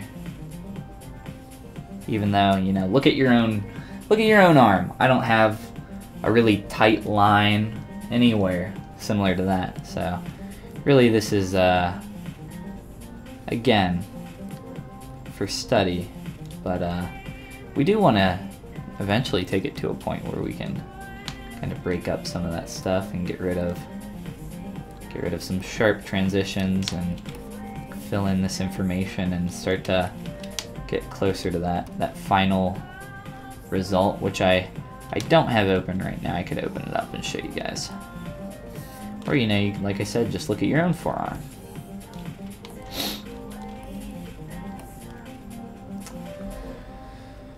Alright. So coming down, try to find a reference line here. Bicep. Bicep.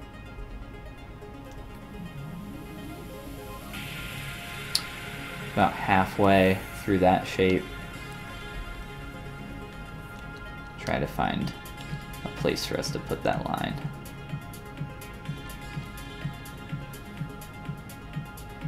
So another reason why it's important to reference that stuff against each other can help you find little things like that. Where do I need to place this shape? Where do I need to place this line and begin blocking it out? And like I said, don't worry about it if you get it wrong on the first try. A lot of it is very easily adjustable.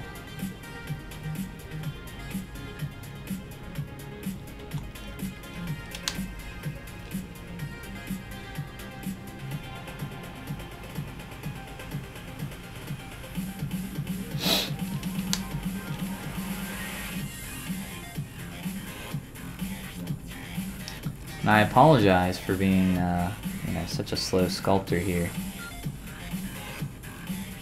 I like to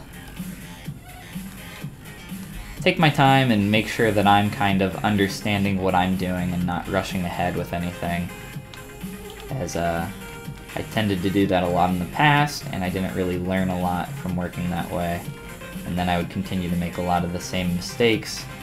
So just for me now, just trying to really focus on what I'm doing, as well as, you know, talking really makes it slow for me, so I apologize again for being such a slow boy.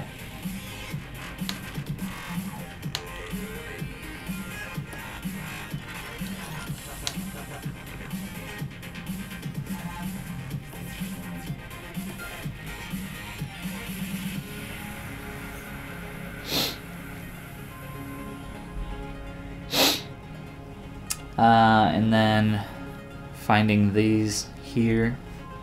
Let's worry about those in just a second. Trying to look at the front. Finding that shape.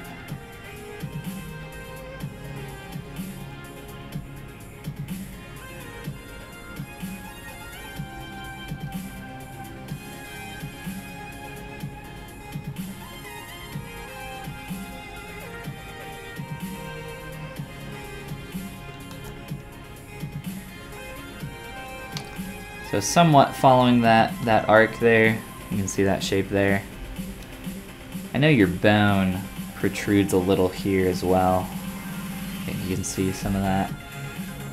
I don't have the different colors turned on, so it makes it a little more difficult.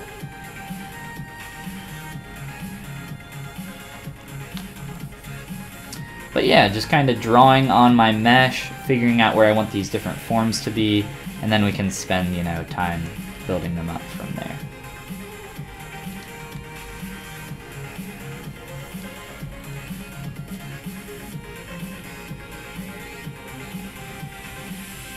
As we definitely have some form changes that we want to represent a little bit better through there.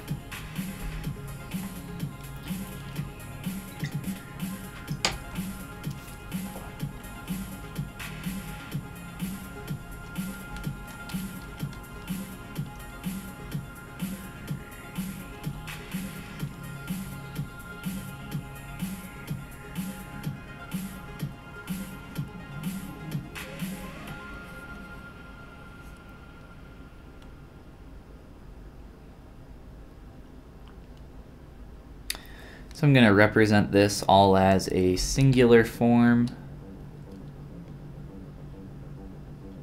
Try to do that a little bit better there.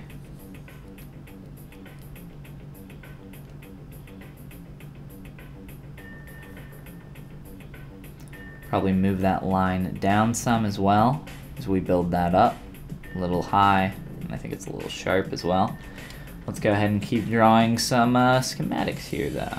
Move our way to the back of the arm so we can see some of these shapes taking place here. There is the ulna right there peeking out.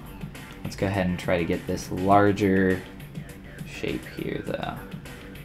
It's coming down to that inner corner of the ulna there and wrapping around.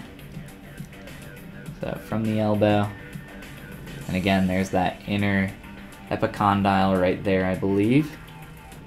So around that, can't move or adjust bone. Let's start with just a big arc. And it's got some subtleties to its shape, but again, when building up the form, we can get that in there.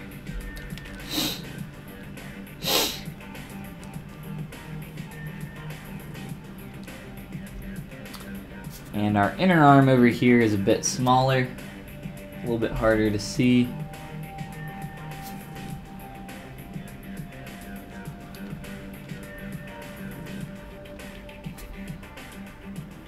But we have pretty much a single large mass that's represented.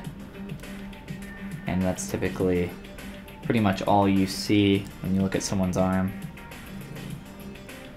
You might see some of that coming through as well, up towards the top.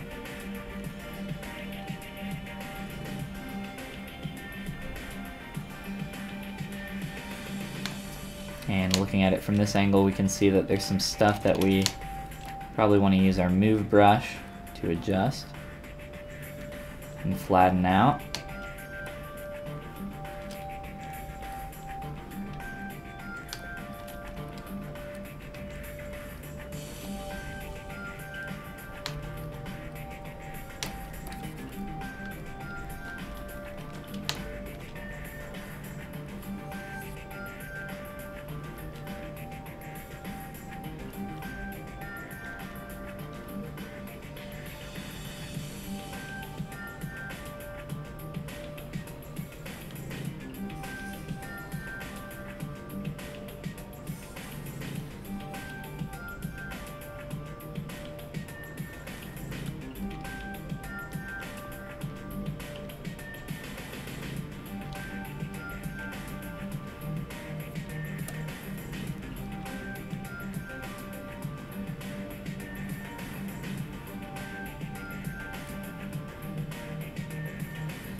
Looks like it's connecting. Can't tell if it's connecting from that epicondyle or not, but that's why we got this guy. So looking at that inner arm there, it is not connecting to that epicondyle. So we have that shape kind of blocked out a little bit coming down from there, that line. The inner side of the epicondyle, the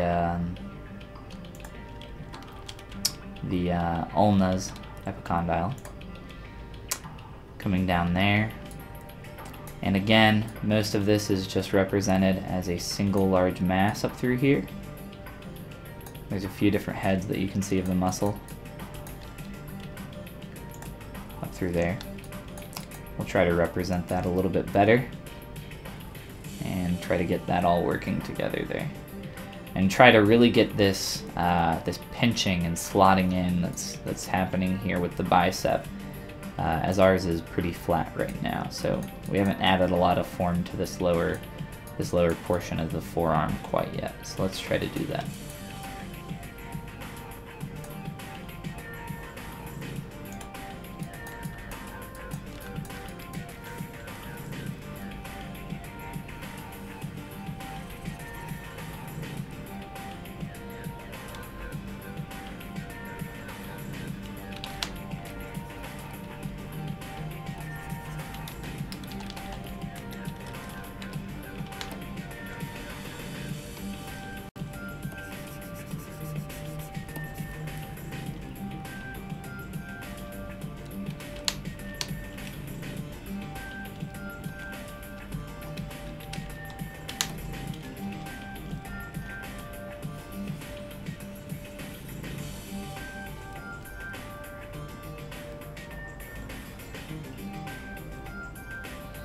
Now again, we can see how flat our arm is right through here, so that's what I was talking about, getting that volume in there. Let's draw our kind of schematic lines here so we can figure out where these separations need to take place. Also moving this shape up using that larger move brush, we can do that pretty easily. Try to make that a little bit tighter, a little bit of transition there. Come back through here.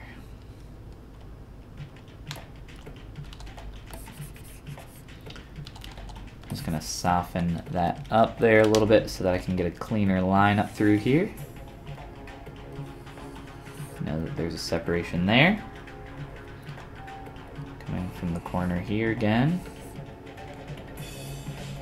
Transitioning lower. You can see that coming back, not to the epicondyle, so I think our line there is a little bit off.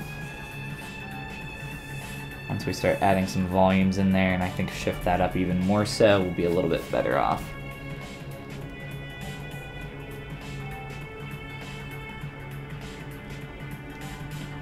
But yeah,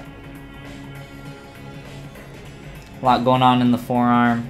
a lot more than we have going on up here in the upper arm, which we've kind of blocked out a little bit here and started adding in our volumes, and we've used that to kind of line up some different areas and figure out from different views what you can see. So from the front view, some of that tricep starts to pop out a little bit, and from the back side and a little bit from the inner side as well. Trying to make sure that we can't see certain things. Trying to make sure that our bicep and tricep are slotting in with our deltoid, which is why we split that off. Maybe splitting our upper arm from our lower arm will help in that area as well. And splitting that up and getting that to slot in better. I find that makes it a lot easier for me to work. So we might play around with that. Asgard, we're up to doing some anatomy studies here. Looking at the forearm right now. And right now trying to represent that form a little bit better. Right now we are looking towards moving onto the forearm. We've been kind of drawing some lines and some schematics for where some stuff needs to go. But now we're going to start adding in some volume in some areas and work that way as we continue to add shape and continue to look at things, look at some muscles against one another to get a better idea. This song needs to stop. Looking at some muscles working together and figuring out how those need to proportionally change. I think you start to notice that stuff a little bit better once you are kind of able to represent, or not represent, but compare some different forms against one another. Things start to make a little bit more sense.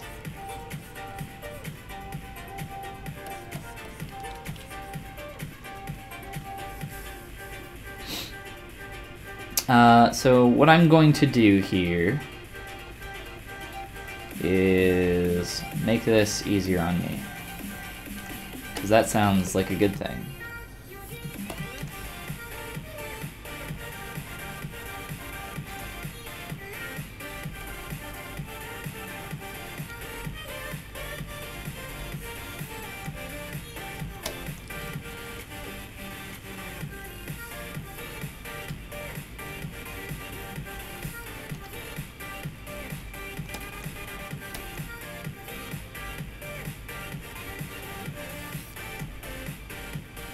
In my opinion, for when I'm working, like, the more subtools, the better. Not always the case, but at least for me, pretty much always the case.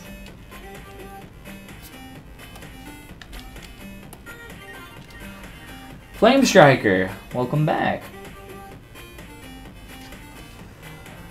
It's much easier if you block the silhouette first and then go add details like muscles, etc.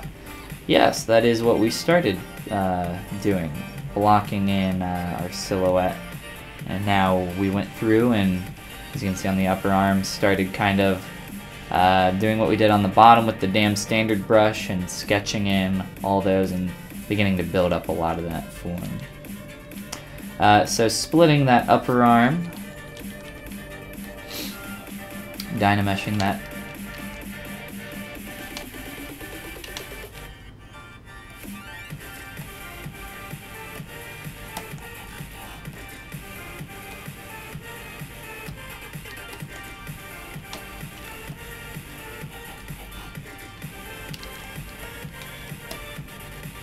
And doing that on the bottom as well.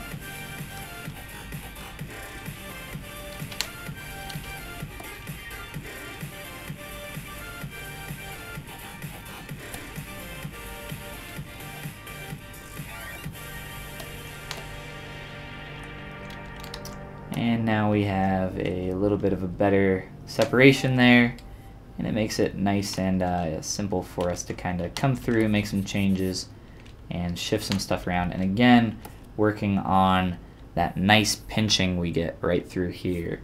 It's going to be a lot easier now that those are separated and we can work on those meshes separately. without having to worry about, you know, coming through and modifying our bicep while I'm working on this. So that's typically how I work and how I like to make these changes. But I am going to work on this big shape here first before I separate anything, and really work on that pinch that's going on. So try to simplify that. Try to get a pinch through here. Make sure my lazy mouse is on. And begin splitting up some of this stuff, much like we did with the upper arm there.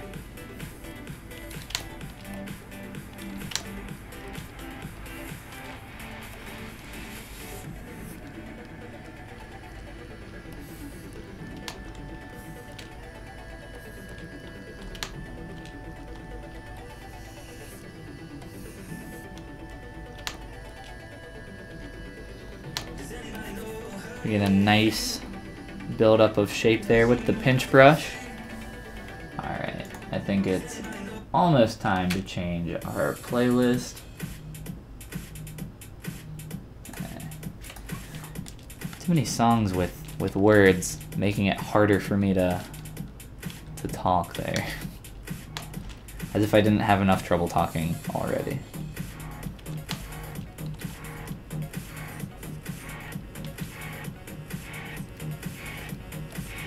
But again, you see there, it just makes it really easy for me to kind of build up that volume on that shape without having to worry about exactly messing with everything else and ruining all of our other work there, which is very nice. And it's not hard to switch between subtools either.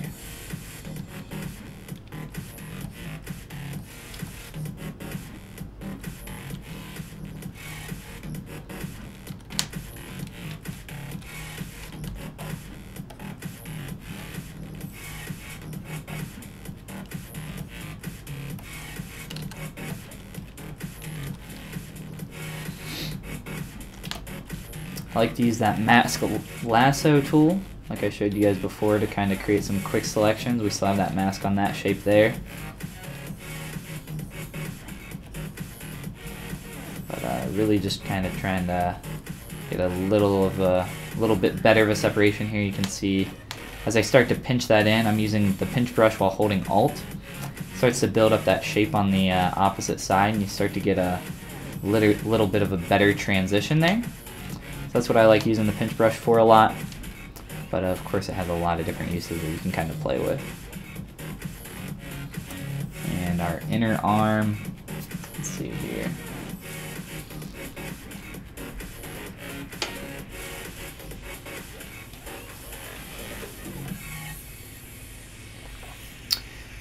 We're definitely not going to want that to be quite that strong.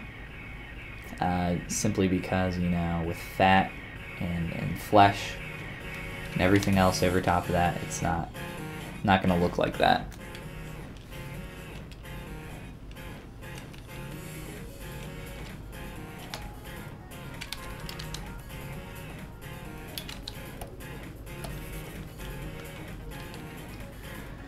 So really looking at the way that turns there on the surface.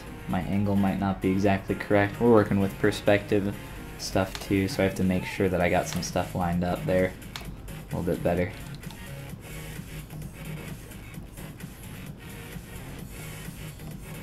Trying to find that bigger shape and just start to fill that in a little bit.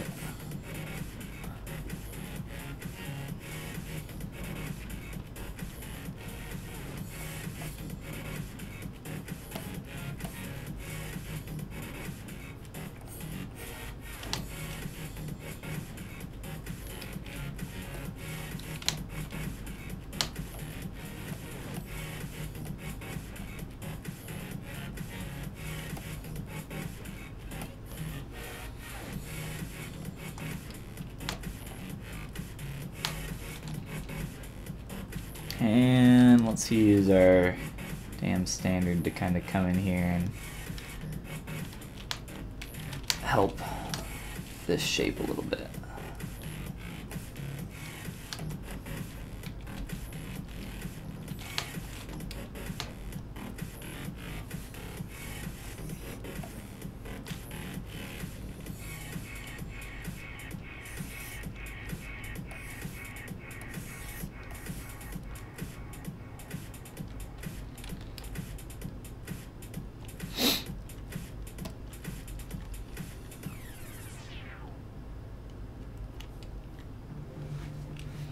the second time on a quick save. So I've actually noticed that in 4R8P2, the newest release of ZBrush, if you have some images saved to your drop to your canvas like I do currently, it on quick saves at ZBrush will crash very often. Not every quick save by any means, but for sure it does seem to happen quite often, which is unfortunate, because I like to use that method of just kind of throwing some stuff on my canvas every once in a while. I don't use it all the time, but I use it frequently enough to where it can cause some issues. Let me go ahead and show you here. I'm probably not going to paste these all around again, just so we don't run into the same problem, but let me grab this écorché model, and I also want to grab this one. So, you know, after we play around with making sure we have everything in the right area in terms of proportion, and just making sure that our muscles are working together really well, like we get this pinch through here really well, a lot better through the forearm, and having the bicep kind of slot in between those. Make sure that we get some of these transitions happening really nicely. That's when we're going to take that to that level.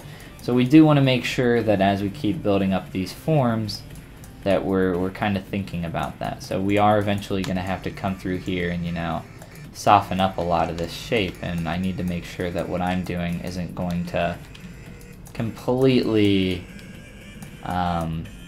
screw that up. So like through here, you can see that the muscle is split a little bit stronger. This is what I was talking about before. So the few different heads here, but if you look at the actual, you know, sculpt with flesh and everything over top, you can't really see any of that. But I think some of the form can be captured.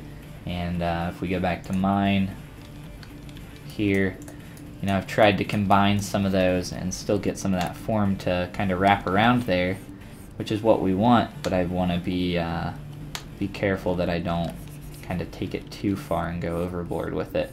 So I still want to be able to like smooth this and come through with maybe some trim dynamic, and clean up a lot of these forms, and you know, get stuff to a nice level to where once we start wanting to make it look more finished, less robotic, less sectioned off, it's going to be a lot easier for us to do so. So we can of course reference that, but for me, when I'm doing an anatomy study like this one here, I really like to look at muscle placement, look at insertions, look at where the bone is under the flesh, and that kind of stuff is really helpful for me in just kind of learning more about the body, and how I can kind of understand that and represent that a little bit better. So that's what I try to do while I'm working like this, and we're going to continue to try to do that a little bit better here. So let's try to grab our deltoid there. Just slap that on there. So we can pop back and forth between these two as I work. It's not quite as nice as being able to... Oh, you know what? I might have an idea.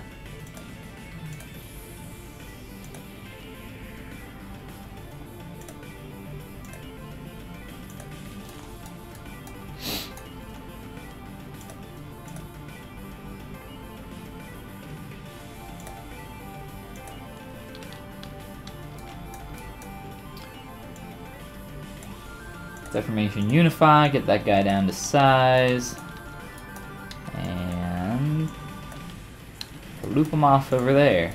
We can kind of use that as a reference here, and let's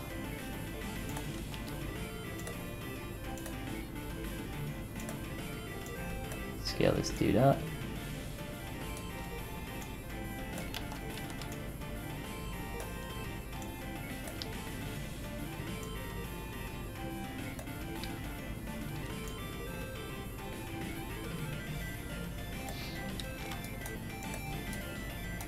And we can kind of keep working on it this way.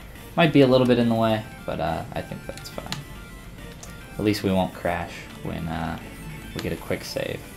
Again, if you guys have some stuff dropped to your canvas, quick save can tend to crash. Not all the time, but it seems like it happens more frequently than it used to, than I would like.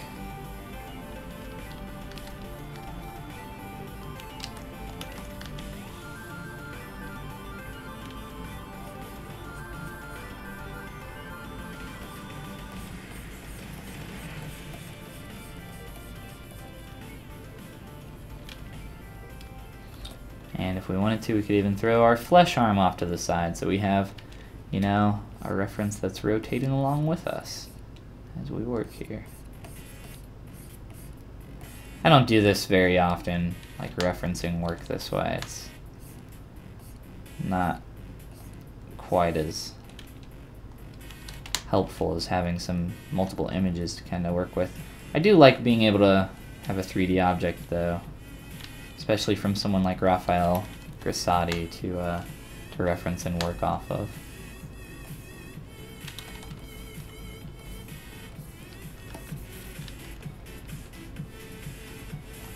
So again, epicondyle up here, bony landmark, that's what we're looking at. So we want to make sure that that stays put, that doesn't move. And some of this other stuff we can, you know, begin building up the form on a little bit.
I'm fine with being a little bit messy as I build up these shapes, especially since a lot of this stuff will be blended together once we get up to that fleshy pose.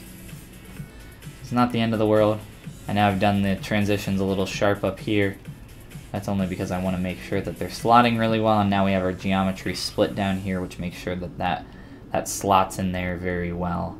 And that's one of the harder things, I think, to try to represent, and just making sure that we get that good clean transition is very important to me.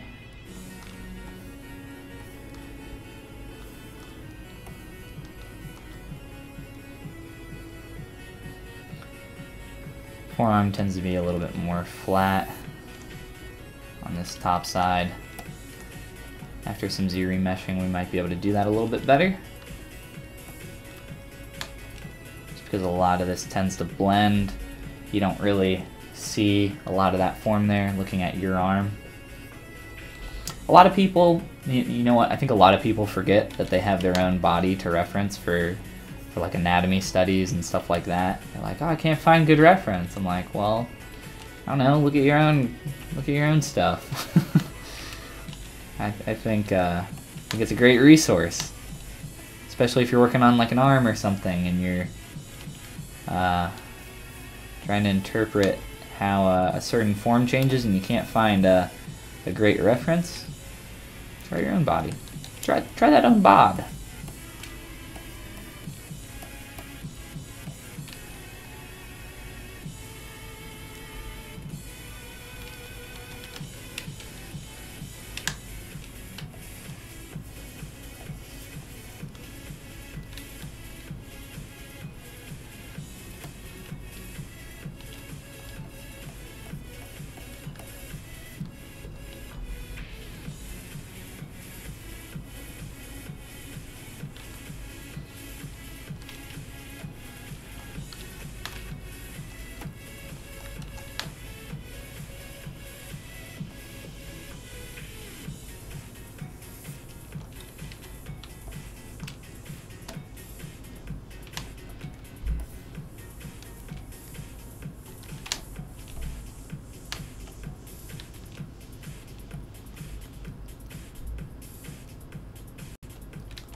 Is learning drawing necessary to become a good 3D sculptor? I think it can help. I don't know if it's necessary. And I don't know if I'm the ipso facto word of God on that. But I would say no. I don't think so.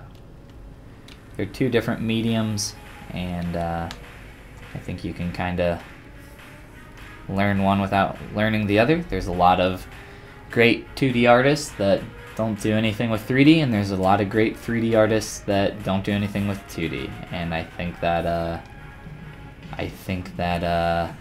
answers the question there itself. The fact that they exist. I would say no because of that reason alone.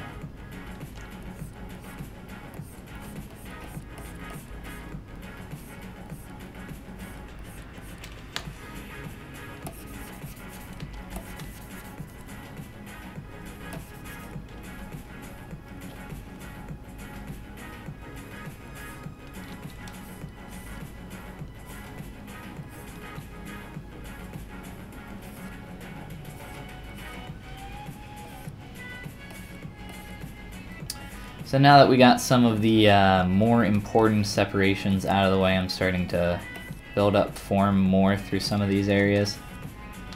And trying to be careful that I don't go too far with it. Because like I said, a lot of the stuff, if you look at your own arm, a lot of this stuff starts to blend together. But still knowing how that form changes underneath the flesh is very important in my opinion. Then if you want to sculpt a face, you have to be good at all the proportions. Drawing helps to remember. Yeah, but guess what also helps to remember the proportions of the face? Sculpting the face. What? That's right. First time you draw a face, you're going to be pretty shit at it. First time you sculpt a face, you're going to be pretty shit at it too. Probably the second time too, and many times after. But keep doing that in one medium, and you will learn those all the same. Keep doing that and keep studying. It's important to remember that study, much like diet and exercise, is important to learning art. You must practice and study. You can't do just one or the other. It's not how it works. You can't just practice drawing crap all the time. Then you'll just be really good at drawing crap.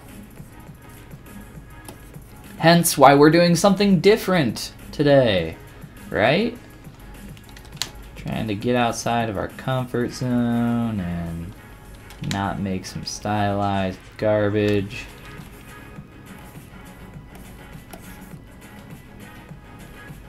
Even though we're still stylizing shit.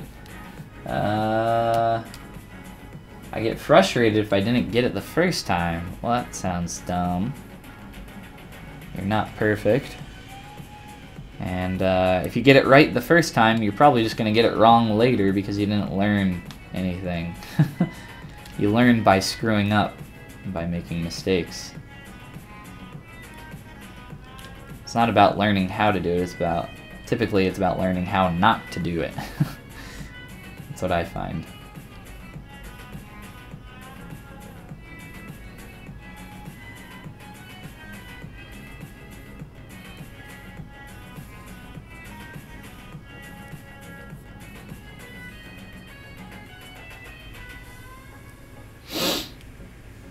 Yeah, you're gonna, oh, I learned the proportions of the face. It's like, yeah, okay, go do it then. And then you do it and you're like, wow, I suck. And it's like, yeah, you're right.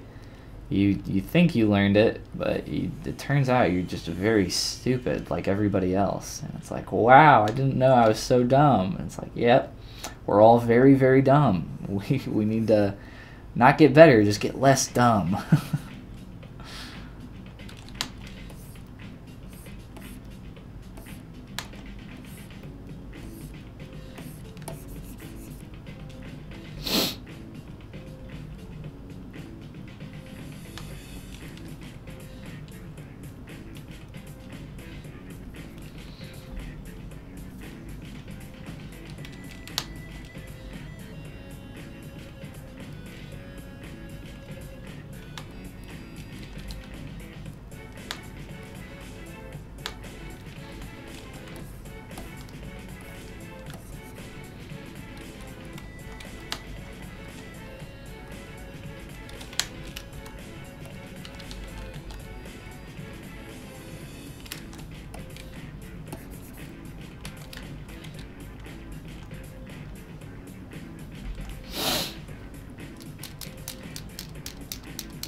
Spoken like a true poet. And he did not know that he was a poet.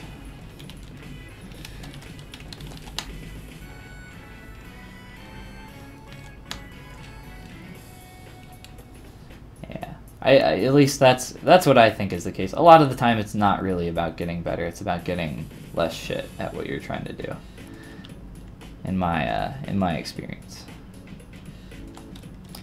Because you're going to try to do that thing that you saw. You're going to try to, you know, do the anatomy, and you're going to try to learn it, and yeah, okay, maybe you know where that bicep goes, right? You have an idea of where that bicep is and how it works and where that muscle attaches onto the bone and all that good jazz. But then when you go to do it, you're like, oh, I thought I knew, and it's like, yeah, well, you just need to keep trying it and learn how to not. You gotta learn all the stuff that you did wrong and improve. It's not easy. It's not easy to improve, for sure.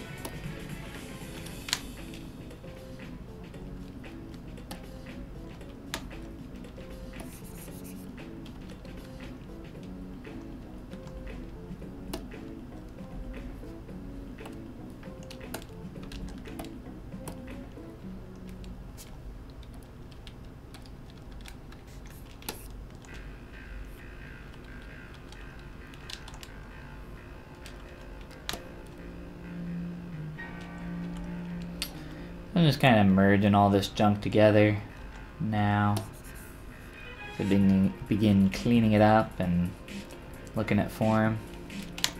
So our objective here was to, you know, do an anatomy study, and that sounds really generic when you just say, I'm gonna study anatomy. So you gotta kind of go in, I think, with a little bit more specific goals. I was trying to look at this at crochet view and really try to just understand how these muscle things just interlock a little bit better, and try to be able to represent those forms as best as I could. And as I'm going here, I'm still trying to think about that and worry about that stuff and these larger forms. Like I want to pull my tricep out more, have it be more similar to that shape there, as we're not very accurate. So I want to try to think about that stuff as well, and some larger forms on our deltoid. We need to just tweak and change and build up. So I've hidden some of our goals here as we practice, but we got some more work we can do.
And the back of the deltoid goes back to the scapula back there. If I'm not, I was talking about that earlier, and now I want to just like double check here. So yeah, back to the spine of the scapula right there. So I was correct in saying that, and it follows along that. So trying to pull that a little bit stronger. Have that ridge along there.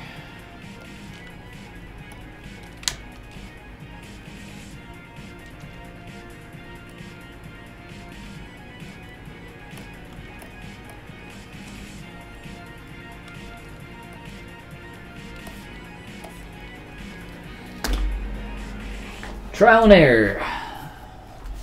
That's right.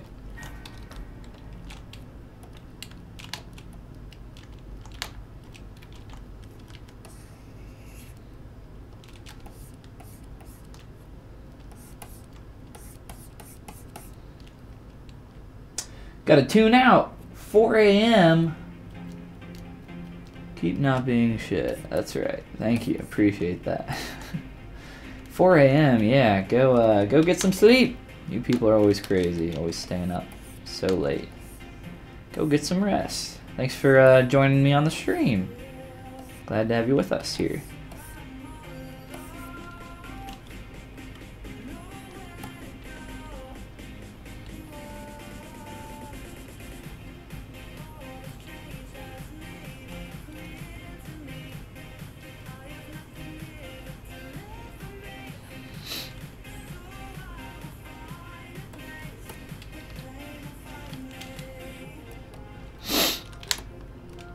So I kind of want to like, I know what I want to do.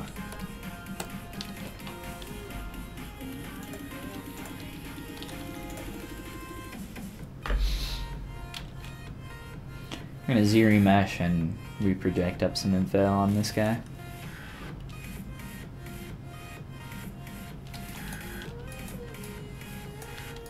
There's a low ZBrush there. And then subdivide and project some info.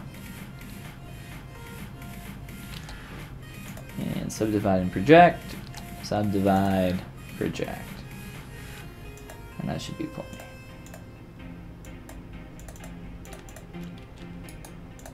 So I did that so that I could get a lower poly count here. Be easier to modify.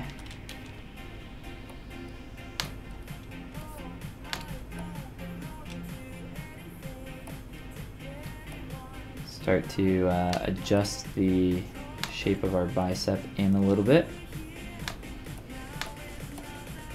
And we're going to start to see more of that tricep too as we do that.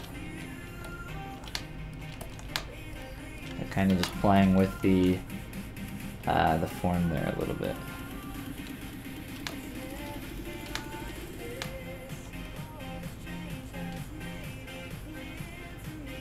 And that third head on the outside kind of tucks up under that second one so you can see it less, tucks in front of it.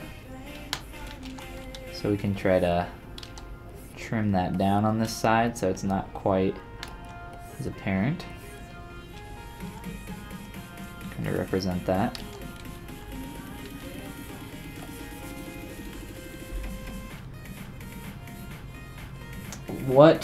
So what next character are you gonna sculpt? I got some stuff I've been talking about for a while that I'm working on with somebody else, and I'll hopefully have some more info on that here soon, but nothing definitive yet. We're still working on Anton Sokolov. Let's see here. So we're still working on this dude here, playing around with him, and I've been playing around with his hair a lot and a bunch of different stuff. So we'll probably be working on him for a little bit longer. I'm kind of getting bored of working on him though and getting ready to move on to something else, so we shall see.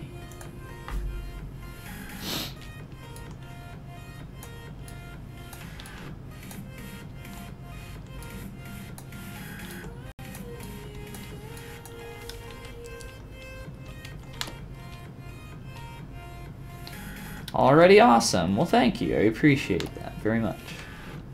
I think it could look a lot better, though.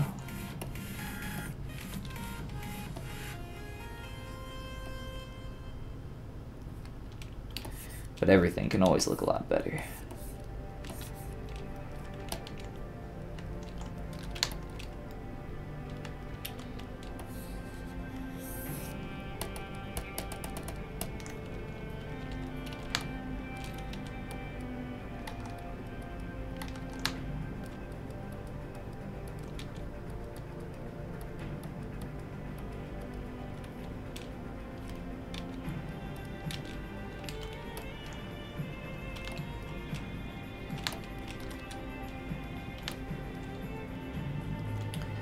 Just like want to capture the gesture of that better.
I think that's a problem that a lot of people actually have with sculpting Flame Striker. You've reminded me. When you're starting out, everything looks like garbage, and people want it to look so good so fast, and that's why a lot of people rush ahead. I think they're just like so ready for it to look awesome, and people, you gotta understand that there's a lot of pre-work that goes into getting something up to that level. It's gotta look, I personally recommend watching some traditional sculpting videos if you're interested in like learning how to sculpt better in ZBrush. I really think there's some awesome techniques and some lessons to pull from watching traditional sculptors, and stuff that's very translatable to ZBrush. Like a technique I learned for sculpting eyes in ZBrush, I pulled from traditional sculpting, as well as like mouths. I find that stuff very, very helpful. But you gotta understand that it takes a long time, and you can't rush it. Slow and steady, and you will get faster with time.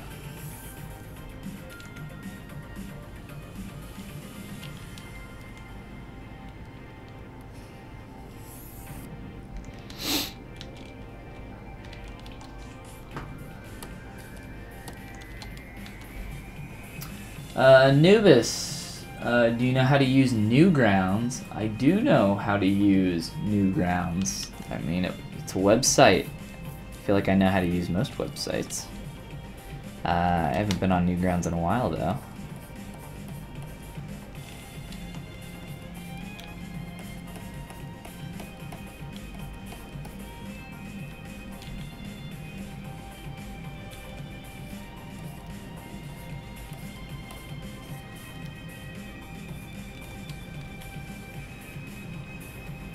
That almost felt like you were asking me if I know how to use a particular software. Like, do you know how to use Newgrounds? Like, I sure hope so.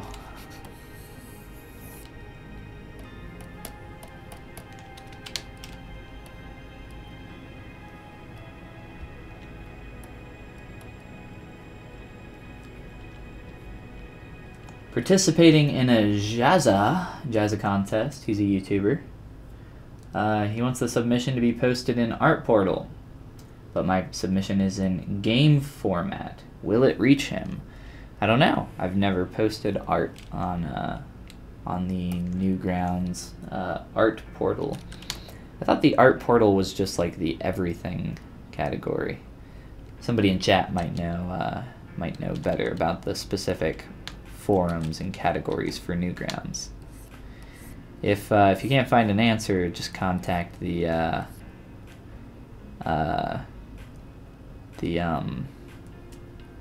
people that work for Newgrounds. What are they called?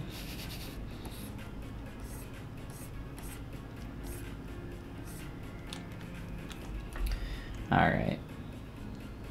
I wanted to stretch that a little bit more, and I did somewhat of a decent job, but meh. Alright, so we've kind of blocked out where we want a good portion of these forms to go. So let's start working on this dude a little bit better, or a little bit more here. I'm going to still keep the deltoids separated for the time being, and just start trying to blend some forms here a little bit with trim dynamic, just kind of soften a lot of stuff that's going on here. A lot of it's very strong right now, but it's not hard that after you start to build this stuff up to begin transitioning a lot of it. And a lot of it, I mean, really look at your own arm. I do recommend that you, again, use your own body as reference.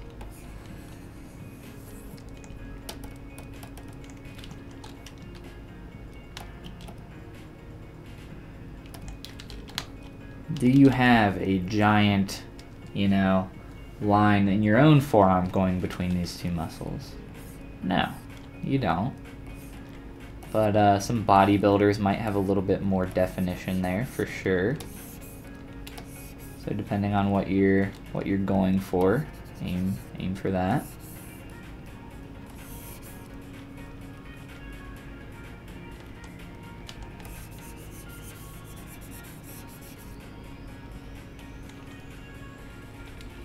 Remember your bones to give those enough definition where you see them.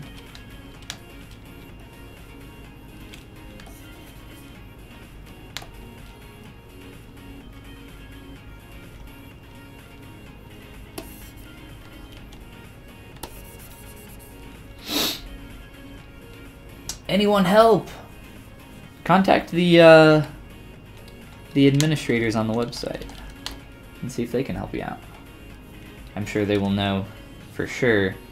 I would trust them more so than I would trust anybody else, for sure, on that question, especially if you're trying to get into a contest. I wish you luck, sir.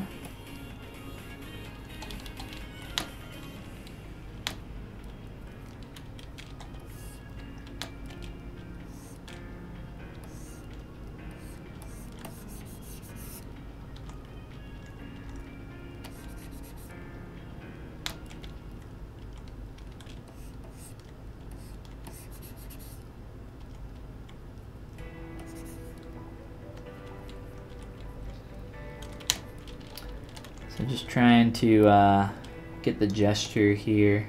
Might be better to look at some real arms at this stage. Some real images, or again, your own arm. Try to find that nice clean line through there. Nice curve.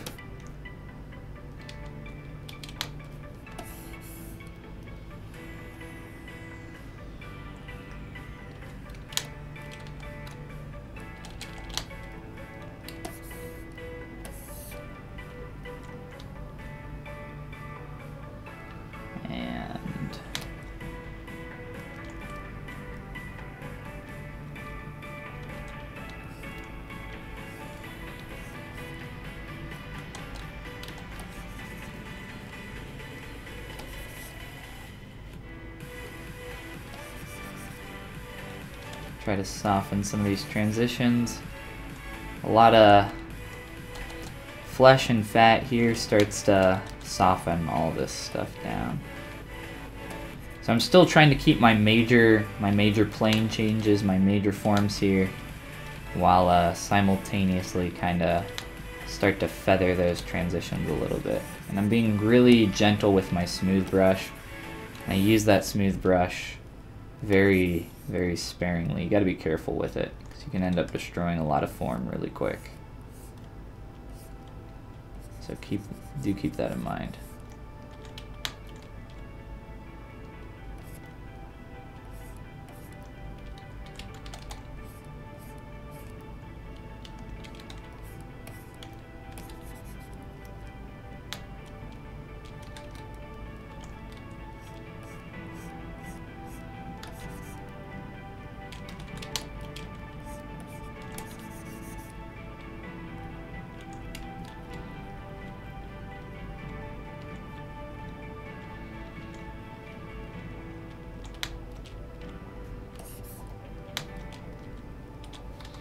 Alright, I think our arm's looking a bit thin for how beefy we're kind of working with right now, so try to take down some of our muscle mass and add some more fat in there.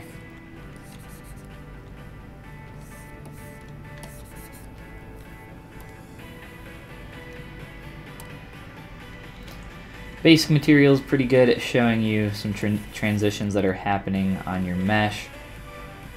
I think the basic material is great. Just gets a little harsh on the eyes, I think, after a while. So I like to stick with my Follygon clay material.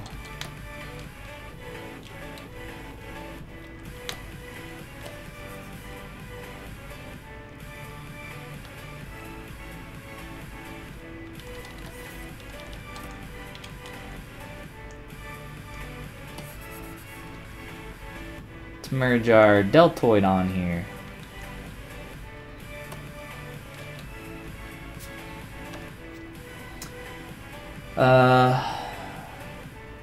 Flame Striker, what have you studied? Did a specific course for ZBrush? What have I studied? I've studied a lot of things.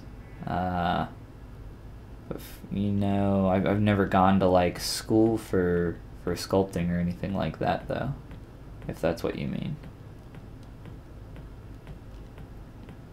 But yeah, just a lot of self-study, self-teaching, stuff online, working with a lot of that, finding what I can, paying for what's worth it, and learning that way, and lots of practice.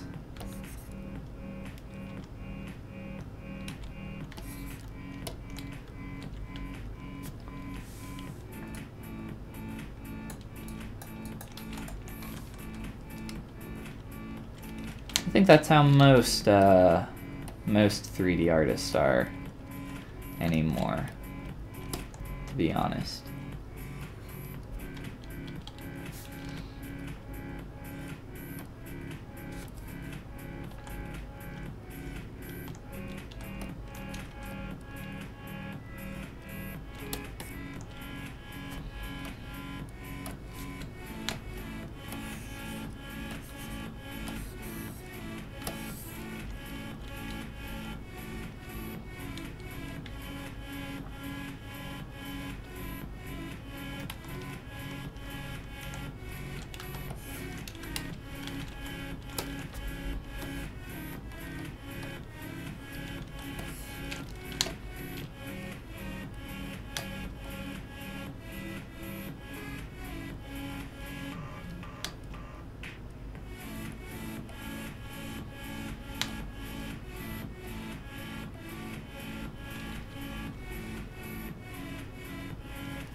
Also trying to self-learn, but it's so hard.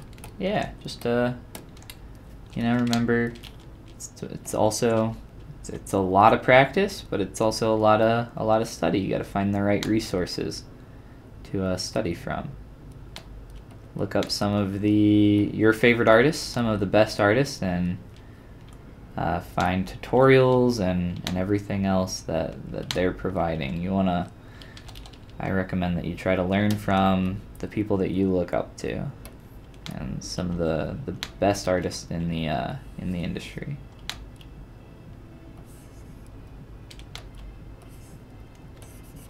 But again, yeah, a lot of practice for sure as well. I've fudged this so bad.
I like to spend a lot of time in those early stages of kind of just trying to figure stuff out, figure out how these shapes flow a little bit better, how to block things out better, because honestly that's where I learn the most. And then when I get to this stage right here, This is when things can, if you don't take your time in that early stage, this is where things can get really tough as you're looking at your mesh and trying to understand what's going on underneath, and you're like just trying to make these connections. And I think really spending that early time there is very helpful.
I'm gonna erase those lines that I made on my tricep back there. I essentially made them so that I could, again, see what's going on underneath my surface a little bit better. But yeah, they will be cleaned up and removed.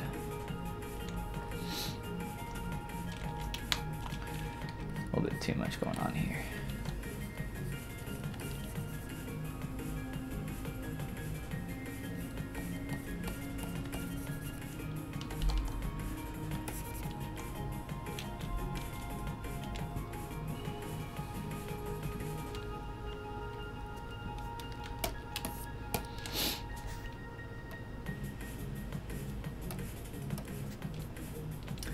So just dynameshing this together.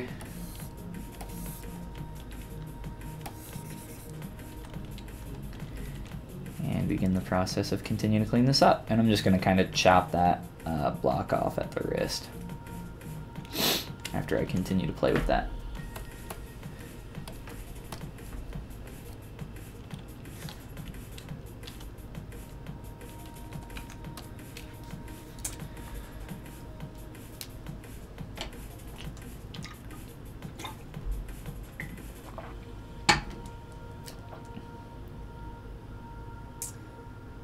And we're getting close to the 3-hour mark, so I'm going to stop here in a little bit after I clean this up for a little bit longer and chop off that hand like I was saying. So if you guys got any questions or anything like that, please let me know before then.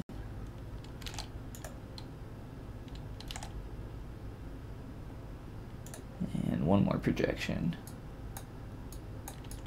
I'm sure that's plenty. Let's see.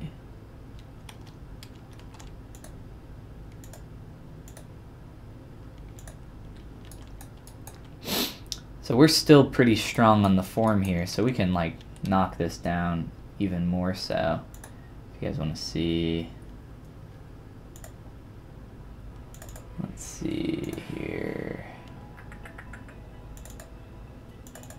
Grassati Anatomy Final. So let's take our arm here that we're building up and append Grassati's mesh, and we will look at his arm here.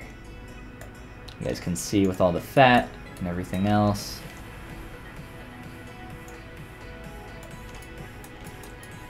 What we can aim for a little bit better.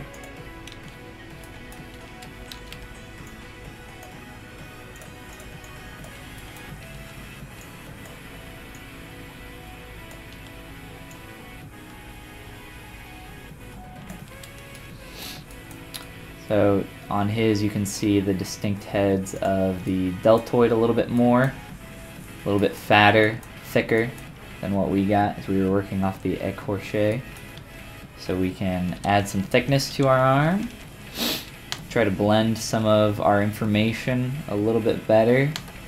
We've kind of taken a little bit too far in some areas. But use move with backface masking to kind of help add some thickness around here. And I don't think we have to go too crazy with this, because I don't want it to be as large as that one over there, but just a little bit to start getting that in there.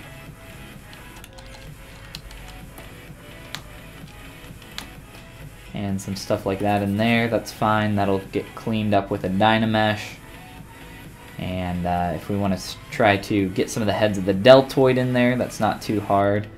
And grab a Dam Standard or something similar and get that basic shape in there. And then build those forms up a little bit more. Now, when he sculpts, he does his stuff a little bit more messy than I do, which tends to make it look, in my opinion, more natural. So if we want to do that, we can come over everything with a pass of like clay tubes or clay buildup, trying to blend in some of these shapes and get a little unevenness to the surface, because your forms aren't going to be quite so perfect as, you know, the shape of my bicep here. So if we want to aim for that a little bit more, we can do that. Again, something like the clay tubes like I'm using here works great for that kind of stuff, just adding some texture and some form. I'm also doing it to inflate some of this stuff.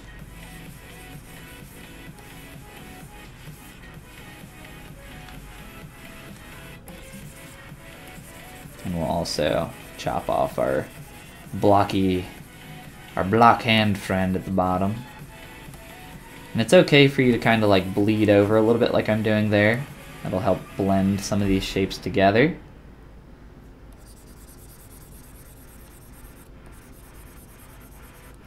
I don't really want to call this like a texture pass, but for the most part it serves to fill in a lot of information in areas.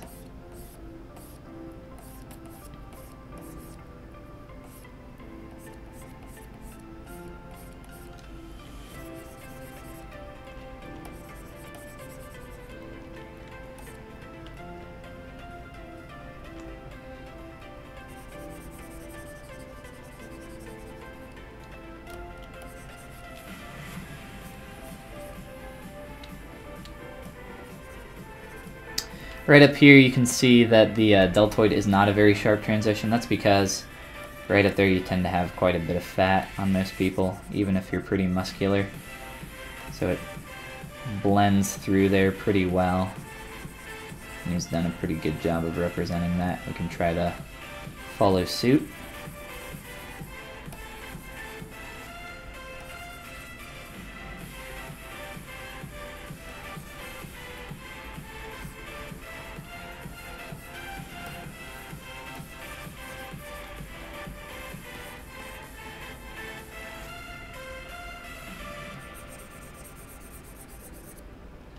So he keeps that transition pretty sharp there.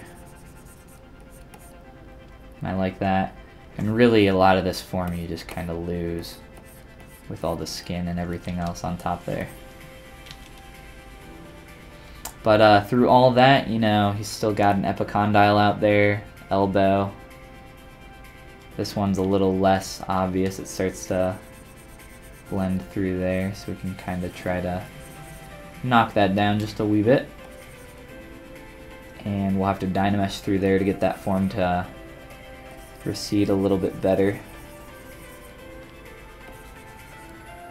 And transition this.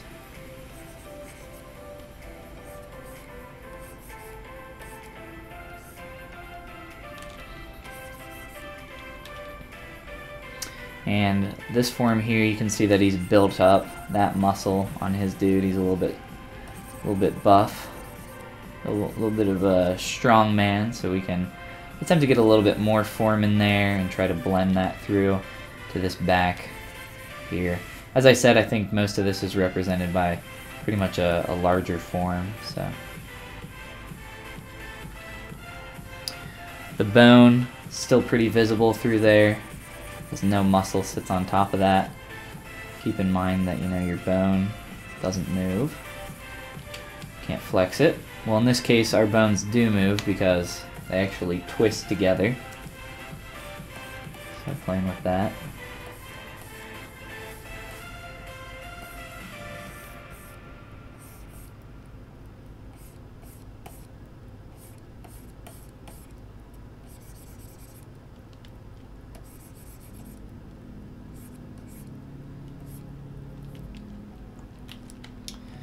And he's kept that line pretty sharp through there and built this up as well. So let's try to do the same here.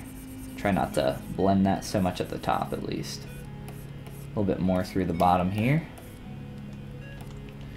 And we'll get our Dynamesh on here in just a sec, because we got a little crease in there.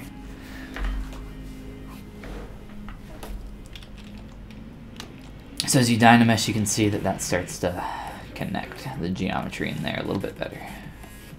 So we got skin and everything else over top of here, so we can try to do a better job there.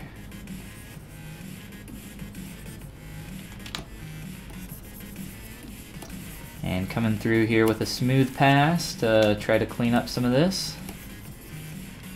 I think our deltoids are maybe a little bit too strong of a separation there.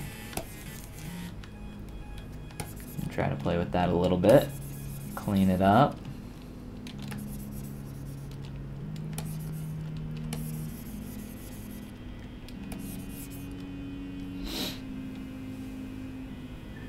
Thanks for all the stupid questions. I'm a noob. See ya.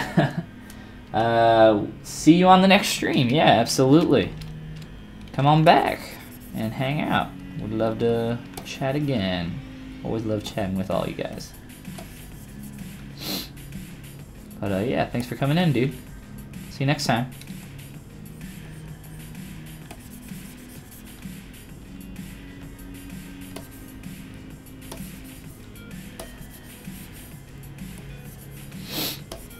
So a rough kind of texture pass there with my clay tubes again. Going pretty crazy in some areas, but gotta get some form in there. Not trying to break my primary forms that I've built up. More so trying to blend between some of them, and like here, keep that transition there. Just play with this stuff. Again, it's important to, I think, take your time.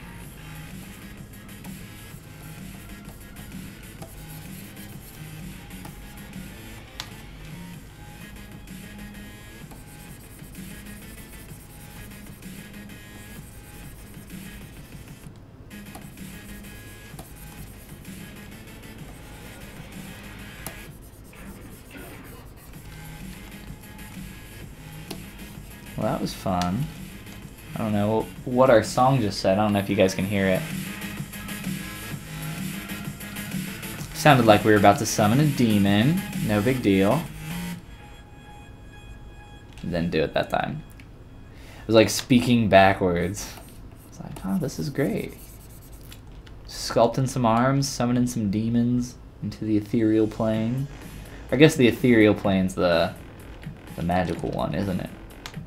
I don't know a ton about D&D. Lore. D&D lore, that is.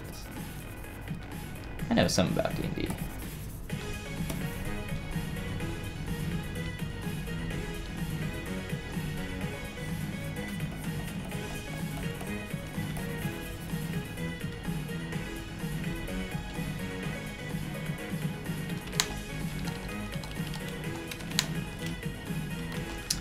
I want to make that transition, that dip in the back of the arm, less prominent, more straight, and play with that. So just a quick duplicate. And I'm switching a lot back and forth between Dynamesh and all that, but I just do it on kind of a need-to basis. And let's escape, undo that. Before I redo that, let's slice off our arm, our hand.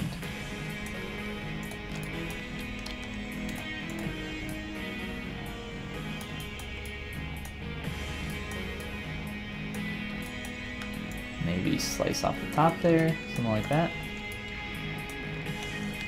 Yeah. We can just leave it, I guess. Or maybe try to find a little bit of a better angle there.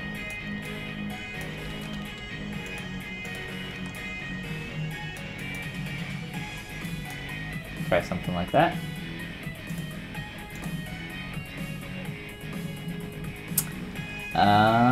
So duplicate. Let's do a quick remesh.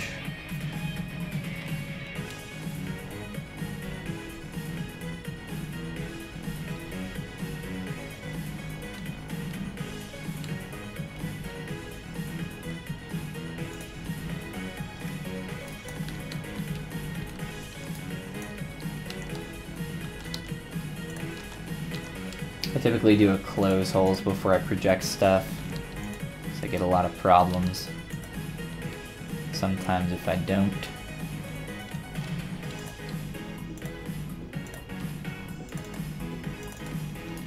But yeah, let's see here. So we have our écorché here that we kind of started with, so we could figure out where some muscles were and stuff like that. And then kind of looking at a more fleshy feel here as we kind of try to build up some of these shapes. Try to not exaggerate that quite so much in the back, that dip.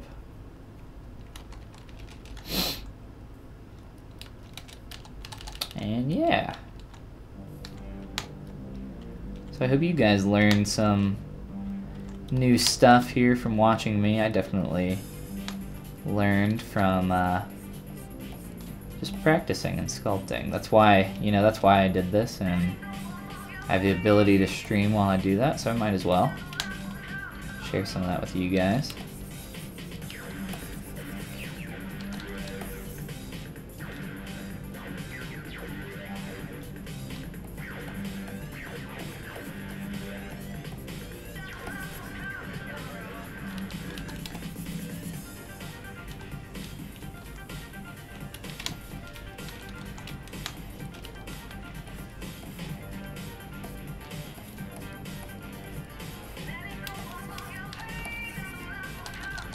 Alright, so we'll cut the stream there. I might work on this a little bit more, or maybe in another stream we can work on some different anatomy studies and some other stuff and play around.